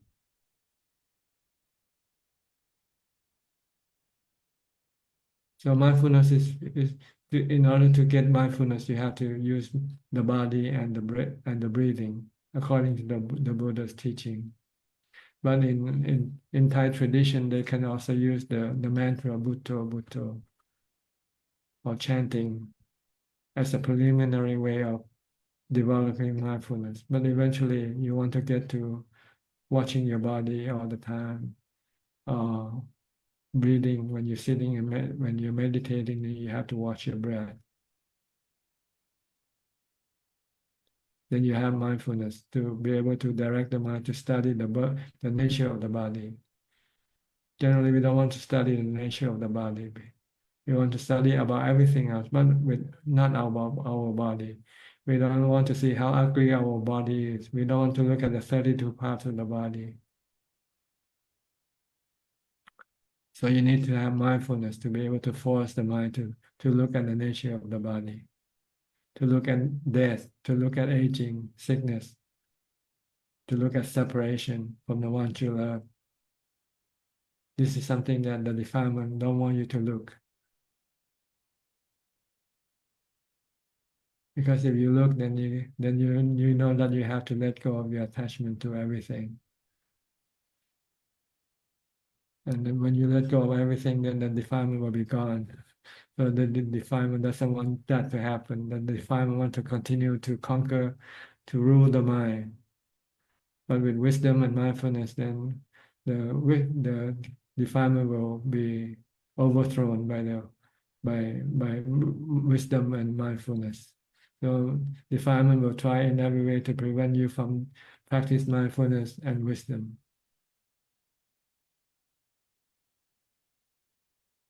That's why I'm constantly telling everybody to practice mindfulness from the time you get up to the time you go to sleep. But everybody think I'm joking. I'm not joking. This is really the real thing that you have to do if you want to really get anything from the practice. You need to do mindfulness practice first. Okay. So mindfulness is like the foundation for everything else that follows. Yes, the Buddha said it's the most important thing. The Buddha compared the mindfulness as like the footprint of the elephant. It's the biggest footprint of all animals' footprint. It's more important than wisdom. It's more important than jhana. Because without mindfulness, you cannot get to jhana. You cannot develop wisdom. You cannot develop vimutti, liberation from suffering without mindfulness. It's like the golden rule, like the ABC of Dhamma. Right. When you read, you begin with ABC. Yeah? When you practice Dhamma, you begin with mindfulness. All day long, all day mindfulness, not just 1 minute or 2 minutes. Like people think, oh, I have mindfulness. I practice mindfulness today. I recite the mantra for 1 minute. Not enough. No. You need to do it all day long. Okay. Yes, Prajan. Thank you so much for your inspiration. I will try my best. You're welcome. Next, Masha from Ohio. How's the weather? Bad weather, I heard. Oh, it's getting colder, like No 39 storm. degrees. No storm. Well, we had snow last week. We had a little bit of snow and then it melted. Yeah, they said they're gonna have bad weather for Thanksgiving coming. I don't know. I don't listen so much to the news anymore. So when it comes, it's coming. Yeah. Yes. Actually, this is the first year where, the change from hot to cold isn't really bothering me. It's like I go outside and it's cold. And instead of shivering, it's like, oh, cold. You accept it. You accept it. Yeah. I'm just accepting it. Yeah. So it's been much better. And you have more equanimity, I think. Equanimity. Oh yeah. Yeah. From your practice, from your meditation practice. Your mind tend to be less reactive to things. Yeah. Like the other day I was in a Zoom meditation and a cramp started to form in the bottom of my foot. And instead of reacting to it, I just felt the tightness and the pain of it. And I didn't get involved in it at all. It was like, okay, feeling. And I could see that previously 90% of the pain was in my mind. And this time it was like 10%. And then it went away. I mean, it came up, it went away, lasted for, a few seconds, 5 seconds, 10 seconds, and goes away by itself. I didn't have to do anything. So that was good. I've had most of the pain is from your mind. From the mind, yeah, exactly. It's like I would cling as soon as the pain would come. Before I would like grab onto it. Oh no, pain. This is bad. I have to get rid of it. Yeah. Instead, I just was watching it, knowing it, leaving it alone. And I thought, wow, this is so powerful. And then as a result, I've had way more of those little moments during the day where contentment comes from inside. And it's like you're full. It's like something is filling you up. And then I'll look at my mind and I'll think, oh, the mind is empty right now. I'm trying to see like, what is this? And it's like the mind is not thinking. Yeah. I'm just here. Yes, it's from your mindfulness. Your mindfulness control or stop the thinking. Yeah, yeah. And just accepting. It's like knowing, just merely knowing, no thinking, just merely knowing, accepting, Yeah. acknowledging. Yeah, yeah. Let And things it, be. of course, The best it thing came. to do with things is to leave them alone. Yes, yes, yes. And then I had a real wow moment this week as well. I don't even like to use the word wow because it's a very subtle kind of a wow. And I woke up very early, like around 3:30 in the morning, and the house was cold and I didn't feel like getting up.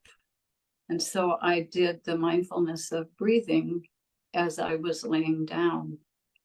And I just kept at it because I was awake. I was wide awake at 3:30, and thoughts would come and thoughts would go, and I would just keep on going to the breathing in and breathing out at the nose tip. And I did that for quite a while. And then there was a sensation like a little vapor slipped out of the body, like a separation. And then the mind and the body were not together anymore. This thing, the awareness, I guess, whatever was aware of the body just slipped out. And there was a sense of freedom and a sense of floating and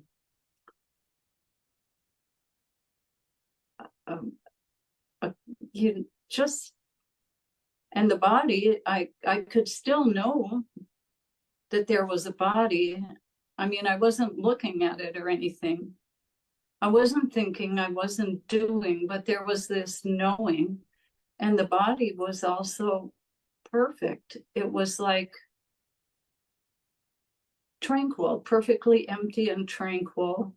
And then there was this knowing that was just like a wispiness and a lightness, kind of like a floating. And I thought, well, afterwards, you know, when these things happen, I'm not analyzing it. And then afterwards, it was like, what just happened there?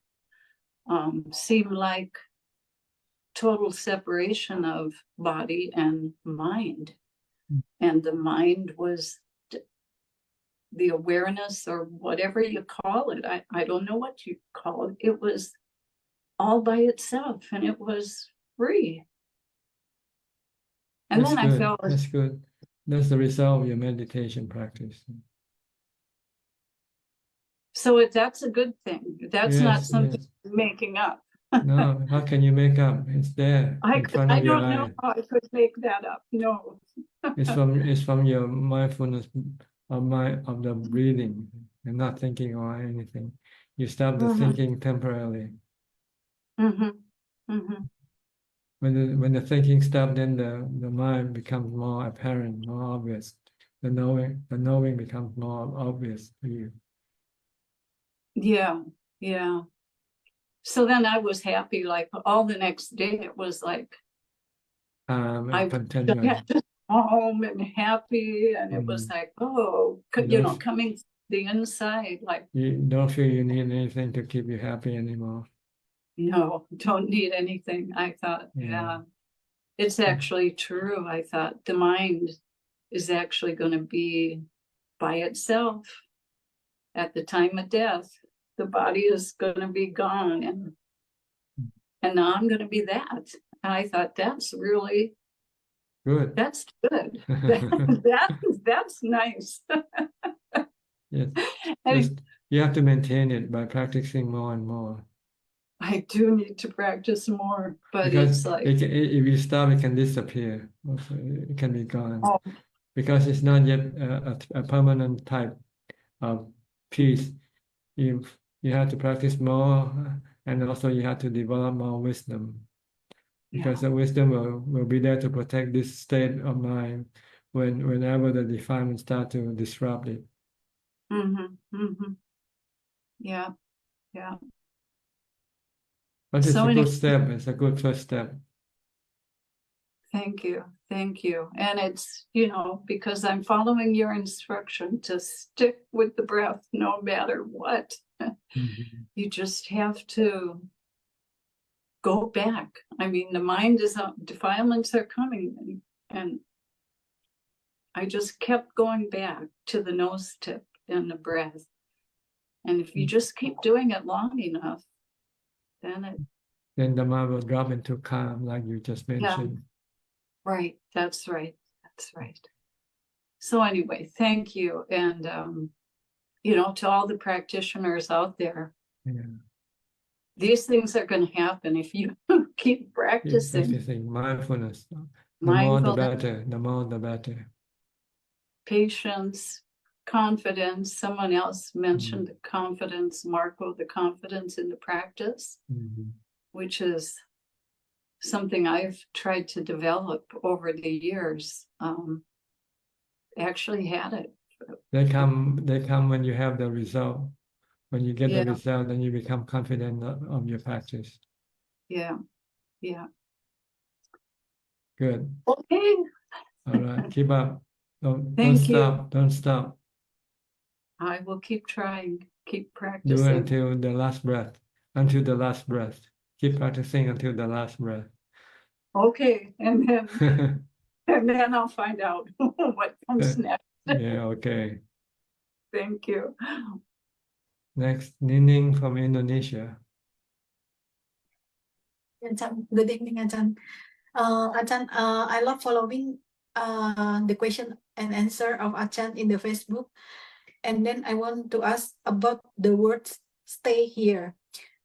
Ajahn said that practice must live in events and places that will encourage you to choose between letting go and attachment.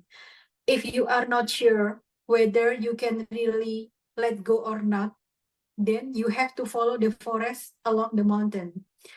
The monk follows the forest along with the mountain because you want to prove that you can really release your body. You have to be close to the tiger. When the tiger cries, your heart is still. If your heart is trembling, it means you haven't let it go. If you let it go, you have to stay. What is the meaning of the word "stay" here? Is it the mind stay calm, or I stay with the tiger? Stay where you are. If you are calm, then if you're not trembling, then there's no need to go away. You just continue on staying there, practicing. So let's say if I stay in the mountain, like last experience in the Kauchion, when the first time I meet the deer, I'm not afraid. I can control myself, and then I just kisera sera. What will be, because that's my first time in my first experience in my life. First time meet the deer, face to face. But in fact, the deer is not wild, so they are not harm for me. But if I meet the wild animal like tiger, let's say if my mind still stay calm, and then I don't do anything, I don't run, and I don't run, is it does it wise? Then it means you can live in the mountain. You can live in the forest forever. Yeah, that's why I asked this question, because maybe I will often go to the mountain. So I want to know, what if I meet the wild animal? What should I do? Well, like snake. You just don't do anything. Oh, it is the worst thing that I don't do anything. I stay calm and then Stay calm, and if you can walk away, walk away. If you can not walk away, you just have to wait for it to go away before you can continue on walking or doing what you want to do. so the time I have to use my wisdom also. Oh yes, you have to tell that though your body is impermanent, you can lose your body now. If you have to lose it, let it be. You have to accept it. You don't I want to run see. away from the thing that might cause your body to die. You just let the body die. Because actually I'm not afraid of anything, but I just want myself to be wise. So what should I do? Like Wise is to let go of your body. You know your body is temporary. It's gonna die one day, sooner or later. So if it should die now, let it be. That's wisdom. To accept death anytime, anywhere. yeah, okay, I'm ready then. Okay, Ajahn. Okay. Thank you. I understand now. All right. Thank you. You're welcome. Next, Samanji. Long way today. Any question Ajahn, how are today? you? Three Fine. questions. Go ahead. Can you hear me, Tanaja? Yes, perfectly. Yes. My questions are related to the mind, Tanaja. I just want to know, what does I or me represent in Buddhism? Does it refer to the mind? When you say I or me? This is just a concept created by the mind, the delusion of the mind. It's like two trees calling itself me and you. But actually the two trees are just trees. There's no me or you in the tree, right? But the mind who possesses this body, which is like a tree, then create this concept that this body is me and that body is you. Okay. Thanujan, now when we perform a meritorious deed, if there's no person called I or me, who acquires the merit? Is it the mind? Yes, the mind who performed the action, and the mind who is the one who reaped the result of the action, good or bad feeling. It's a mind. Yes, it's the mind who's doing the action. Yeah. Thanujan, then when we say that there's no self, it means that there's no a mind exists but no body, and it means that the body is not the mind, or No, body is not the self. there's no self in the five elements. In the body and mind made up of the five elements. The body made up of four elements: the water, fire, wind, and water, earth, wind, and fire element make up the body, and the mind is the knowing element. They combine together to perform to create a human being. And then the illusion in the mind said, this body is me. It's just a concept. The mind is like a fiction writer. Okay. You are a correspondent, right? You write a lot of things. The mind is like that. The mind can write anything, can think about anything. So he created this concept of a self in the mind. I am the mind. I who think is I. Actually, there's no one who think. It's just thinking. See? But the mind just create this concept of there's an I behind this thinking. I think, I feel, I move the body, I tell the body what to do. But actually there's no this I, it's just an action. There's thinking, there's telling the body what to do. Okay, Thanujan, is it correct to say that a mind exists but the body doesn't exist? The body exists, but it doesn't exist permanently. One day it will break apart. See, the body will the thing that build up the body, the four elements will separate. The four elements will return back to its original state. Water go back to water, fire go back to fire, wind go back to wind, earth go back to earth. Then the body is no more. It's like a bubble. The body is like a bubble. When the bubble breaks, then the body is gone. Okay. Thanajan, but the mind exists until we end this samsara, until we attain arahanthood. The mind exists, but not the body. Is it correct? Well, the body doesn't exist after death. See? Yes. Not after being an arahant or not. That's not the point. The point is the body will disappear up at the end of the breath. When you stop breathing, then the process of dissolution will start. And Okay. what make up the body will then go separate ways. The water go back to the water, the earth go back to earth, the fire, the wind go back to where they came from. Okay.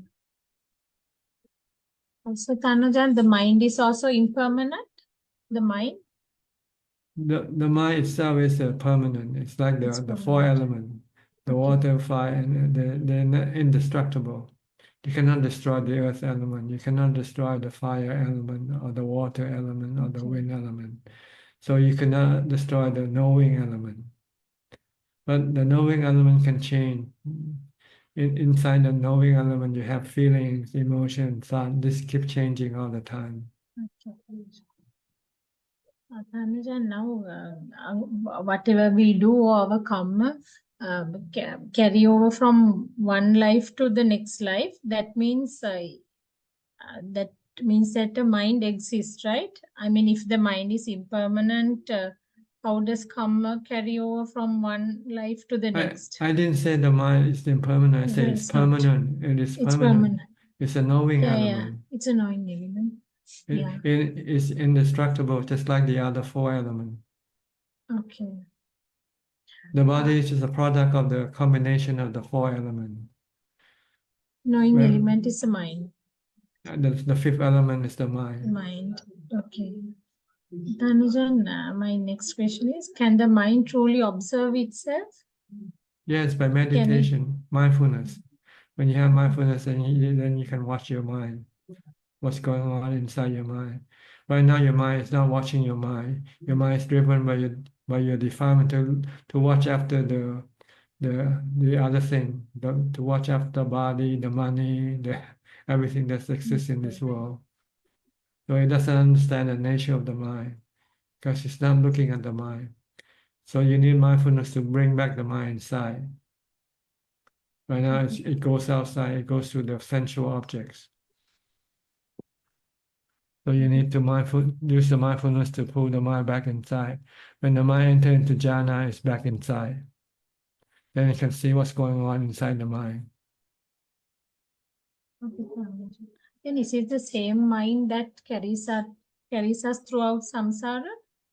Yes, it can continue on changing the new body. Changing. Just get a new body.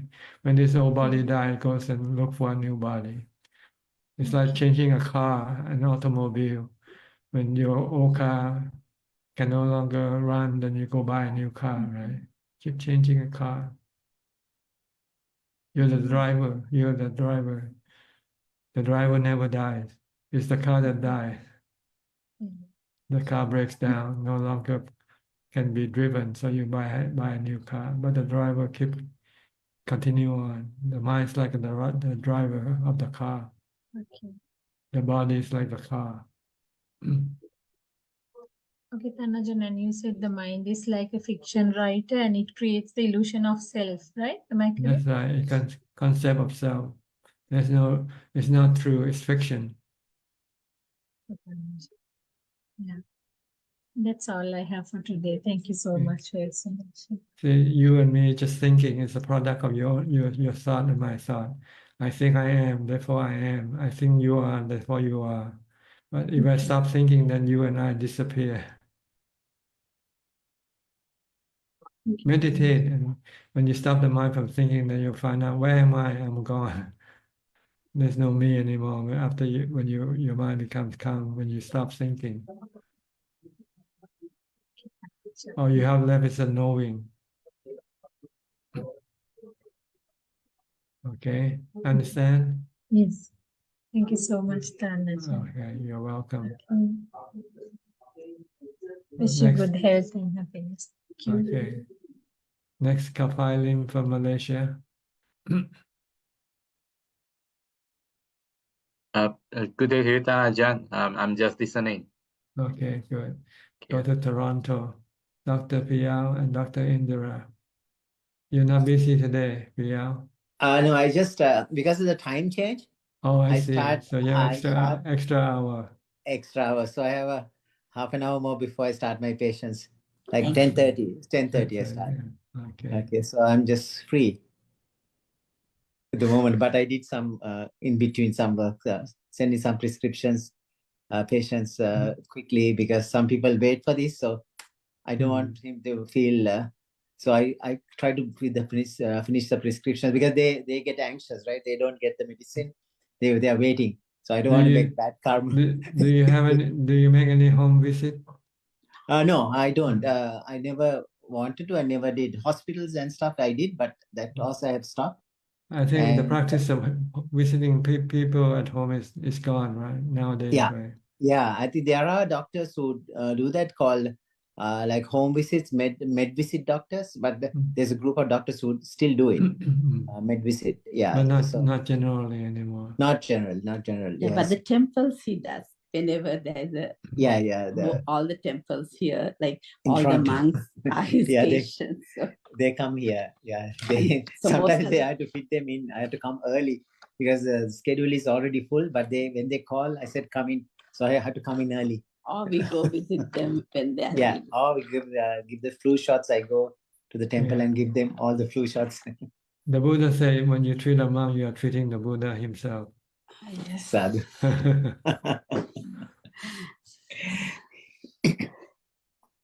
Yeah, it's a good feeling, like being with the good intention to help people, like serve people. You know, I mean, not That's everyone gets that's well. loving kindness, Yeah. compassion. Yeah, not all get cured because I have license to kill. Just kidding. Everybody dies, no matter how good Yes, a doctor is. yeah, it's like the Buddhist coroner. You know, there was a coroner as a joke, but he had only one stamp. That stamp is the cause of death. He says, cause of death is birth. That's all he puts. every patient, the coroner, he puts a stamp. That's the truth. That's the truth. The Buddha Yes. said, you don't born, then you don't die. Yeah, interesting. Tanajan, yes. So we are practicing as much as we can. It's been a little bit of tough time because my mom's, her memory is failing really rapidly. So like I almost have to think for her and do her stuff. So it's been a little challenging, but we are managing. Yes. Yeah, think of her as a baby now. That's Yes. like when before you were a baby and she looked after you. Yes. Now you reverse the role. That's how we think. Yeah, she needs diapers. We have to get all those things. Yes, everything. Yes. So yeah. Just But use only compassion, Yes. compassionate. Always, yes, Ajahn. And also, like, only good thing is, like, her mind, like, she forgets everything, but chanting, she You can chant. That's good. Yes, she chants so It means well. she has more mind. She has mindfulness. Yes. And then also meditation. I don't know what she does, but she. She's happy chanting. I think that itself, I think it's good. That's a way of meditating. Yes. So. Yeah, he's always happy. When I go, always chanting book is there. So she looks up, she smiles. That means she's happy, you know? Yeah, it calms her mind, and all the anxiety and worry disappear from her mind. Yes. Less Good. thinking, I guess. Yeah. Or maybe even she might have wisdom and accept the fact that of her status. You know, this is her status, and she's happy with it. Yes, because a few years back, she completely she doesn't want to socialize with anybody. She's in seclusion. So yeah, so it's been like that. And I think it's easy for her. Yeah. Even she stopped listening to Dhamma talks, but recently again, we started maybe, I mean, she listens, hopefully, but that's also for a change. Otherwise, she's chanting all the time. Chanting is better, really. Chanting is better. Okay. Can keep the mind calm. Okay, Thanajan. Because listening to Dhamma talk, sometimes you might not Disturb the understand. mind. I thought so, yeah. Only thing I was wondering is Thanajan, because I was like trying to see at the time of death. Do you know it's just let her chant and be like that? Yeah, just don't forget, don't worry about the future. Yeah. Okay. Because too complicated Dhamma like can disturb the mind, I guess. Yeah. And Just keep the mind calm and empty. Yeah. That's all she needs to do. Okay. Okay, Thanajan. Thank you so much. Thank you. You're welcome. Anything else, Dr. P.L.?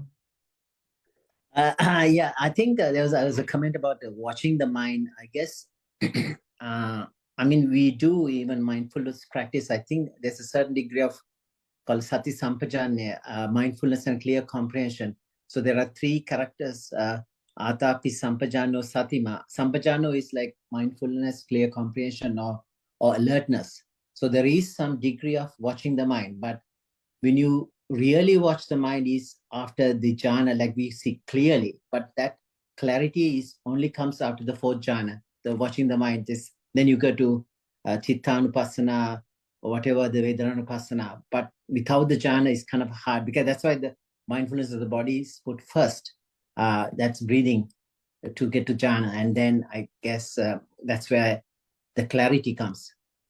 Yes, then you can study the nature of the mind and the body and the feeling also. Mm. So I mean, it can be any order, right? Once you get there, it doesn't have to be usually okay. the I'll body do this first. The body is the easiest. No, I know. Yeah, but after that, after the jhanas, it could be. It doesn't have to be the thoughts. Whatever that comes, you watch, right? It doesn't have to be the mindfulness of feelings. You don't have to go in that order. Does it? Well, usually you want to go tackle the problem with the body first. Study the nature of the body until you see that you have to let I go. see. Yes. Yes. So there is a bit of insight in the also in the body contemplation, the Because impurities. if you don't understand the nature of the body, you can still have suffering from clinging to the body. I see. And when you study the nature of the body, you'll find that you cannot cling to the body. So you have to let go of your attachment. Okay. When you let go of your attachment, then there will be no suffering, I see. no dukkha. So there is more to study in the body even after jhana because of the 32 parts and all those things. I think you need to study that first. Yes, this thing don't come from jhana. Jhana only give you equanimity. Contemplation. Yeah, this is a contemplation. Study. Dhamma vichayo. Dhamma vichaya. Yes. Dhamma vichaya or investigation of Dhamma. Yeah, Yes. I think the body is a Dhamma object that you have to investigate. And right now you are attached to your body. See? You still think the body is you. So you have to dispel this delusion with your investigation, your study. So Dhamma Vijaya is same as Vimansa, right? Vimansa or development of Panya, it's the same thing. It's all Samma Tithi, Samma Sangampo. This is all Dhamma Vichayo. Dhamma Vijaya. So that leads to, yes. And the other thing is, lead to insight. Oh, the body is not me. The body is temporary. The body is anatta. It's not. If I cling to it, I get dukkha. So then you have to get rid of your clinging. Yeah. Yeah, I think that's the theme today. I think you talk about that. Also, another theme was like giving up external stuff you have, like what you need in excess, like because they are anicca, dukkha, anatta. Yeah. So eventually you need to, because you're going to, whether you like it or not, when you die, you're going to give it up anyway, right? You have to give up everything: your body, your feeling, and your mental state. Yeah. So you have your own devices only at that point, because all this accumulated stuff, external, we can use it, right? Only your devices you put in your own. You have to depend on your own devices in the mind. So that's where the practice of mindfulness and wisdom comes in. Yes, you need they are the tools to teach your mind to let go of everything, to see that everything is anicca, dukkha, anatta. So you program your mind, you reprogram your mind. In other words, from the defilements let's say reteach the mind, the Don't reprogram. Sounds like machine. It's not a machine.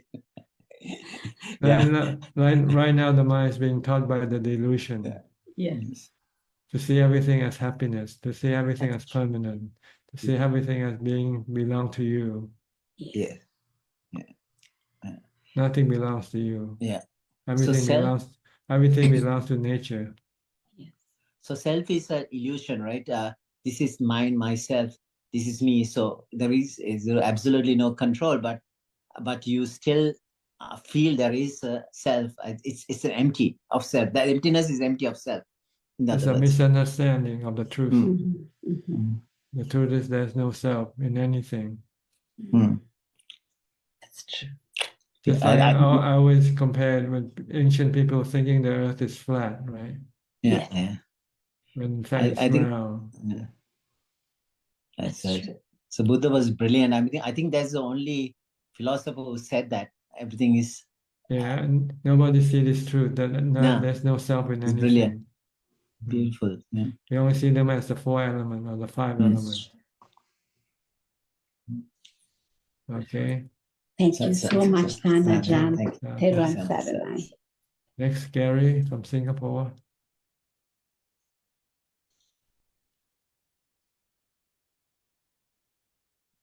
No questions, Ajahn. Just happy to listen.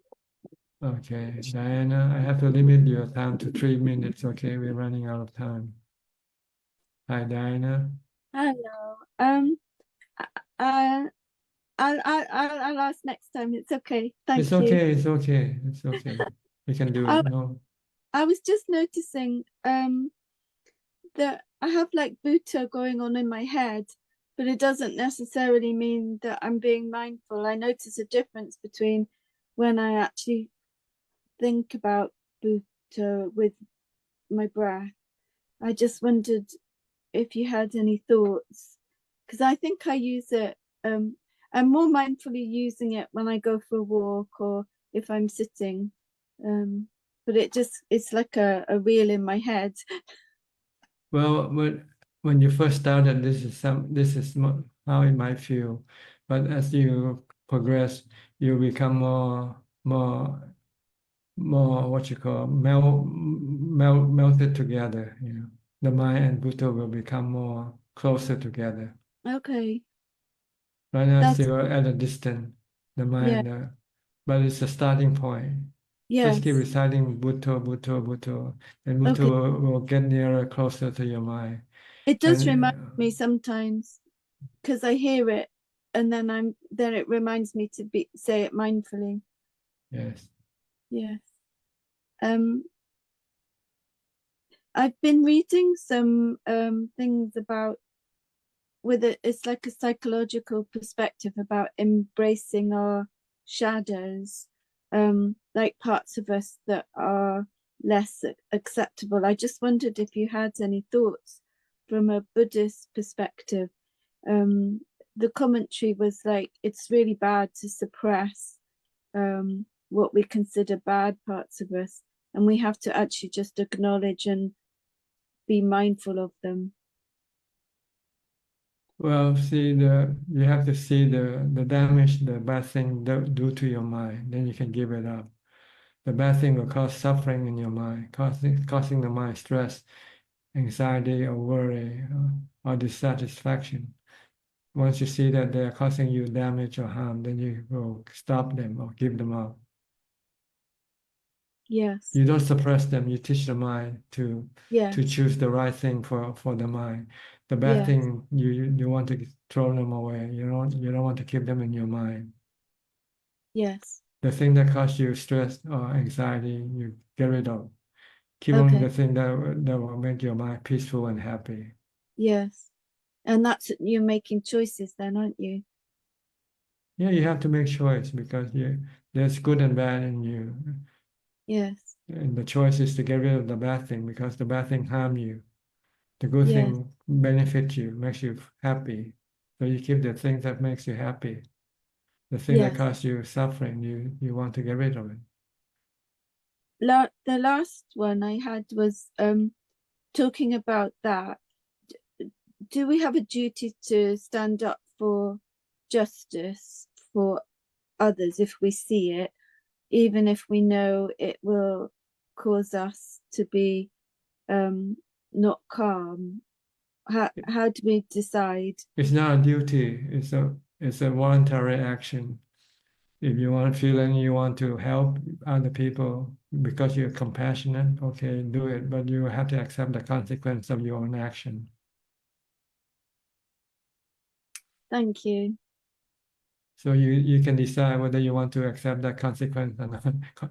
If you don't want, then you don't do anything. Just let things be. Let karma takes over. Okay. We all have our karma. So one day we all have to pay our debt to our karma. Mm. So we don't need to interfere with other people's karma. If we don't want to. It's not wrong not to. Okay. If you're not able to help, or if you by helping will cause you harm, then you have the right to not helping other people. Thank you. But if you want to help and hurt yourself, that's fine also. If you want to be a hero, I understand. okay. Thank you. Okay, you're welcome. Next, Ricardo. I heard you just have an election in Uruguay. Hello, Tanajan. Yes, thank you. We had an election last Sunday. You still have to have the second round, right? No, we have the second round. Already, I see. Yes, and so we have a new president. Half of the country is happy, half of the country is not happy. Which is normal.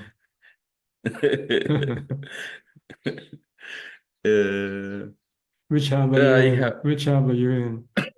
Happy half of the first half. I have no question today, so I just want to thank you for the dose of wisdom that you teach us. So thank you very much, and happy to see you and all the companions. Keep meditating, keep practicing mindfulness. Yes, I do. We have a saying here in Uruguay that says, all dogs don't learn new tricks. Yeah. But I'm against that. I know I'm learning. I'm still learning. You can teach old dogs new tricks, but it takes time to. Thank you. Okay. Good to see you. See you. Next, Belinda. Belinda, 3 minutes, not more. If I don't express, if I receive dana gift for my retreat, the person give me some dana. If I use a fraction of the person's money to dana for Dhamma activities, would the person still receive? For example, I dana for stupa, and would that person receive merits? Well, the person has to have the intention first, and have to give up that person's money. Then that person will get the merit.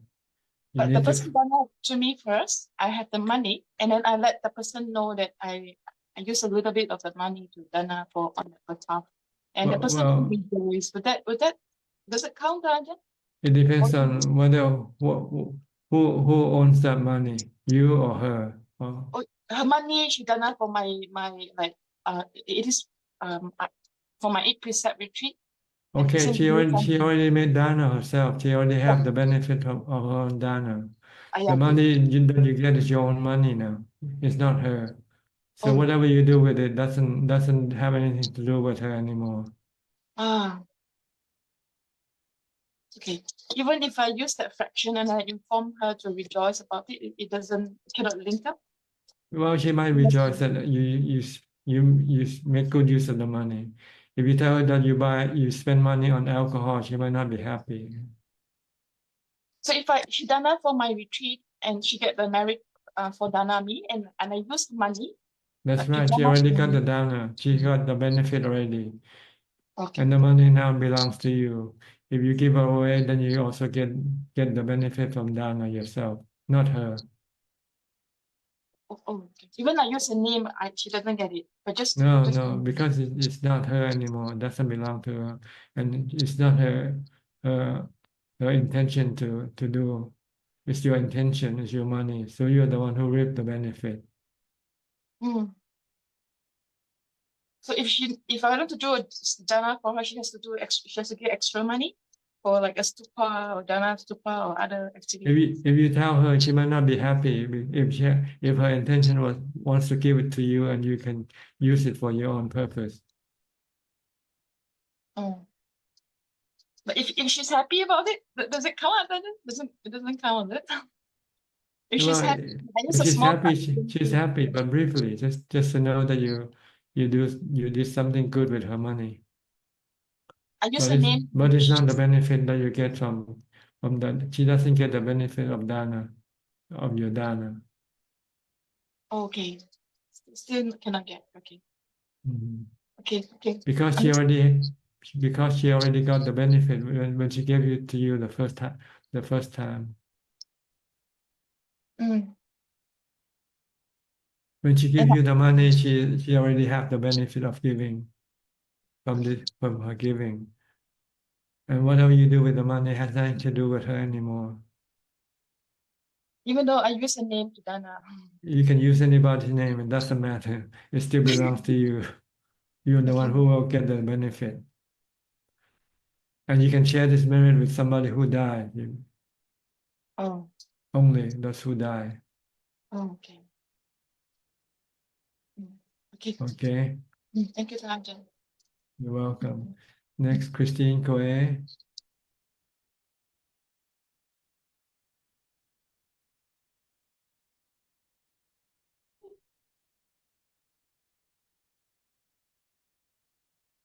Not on yet. Not microphone, not on yet.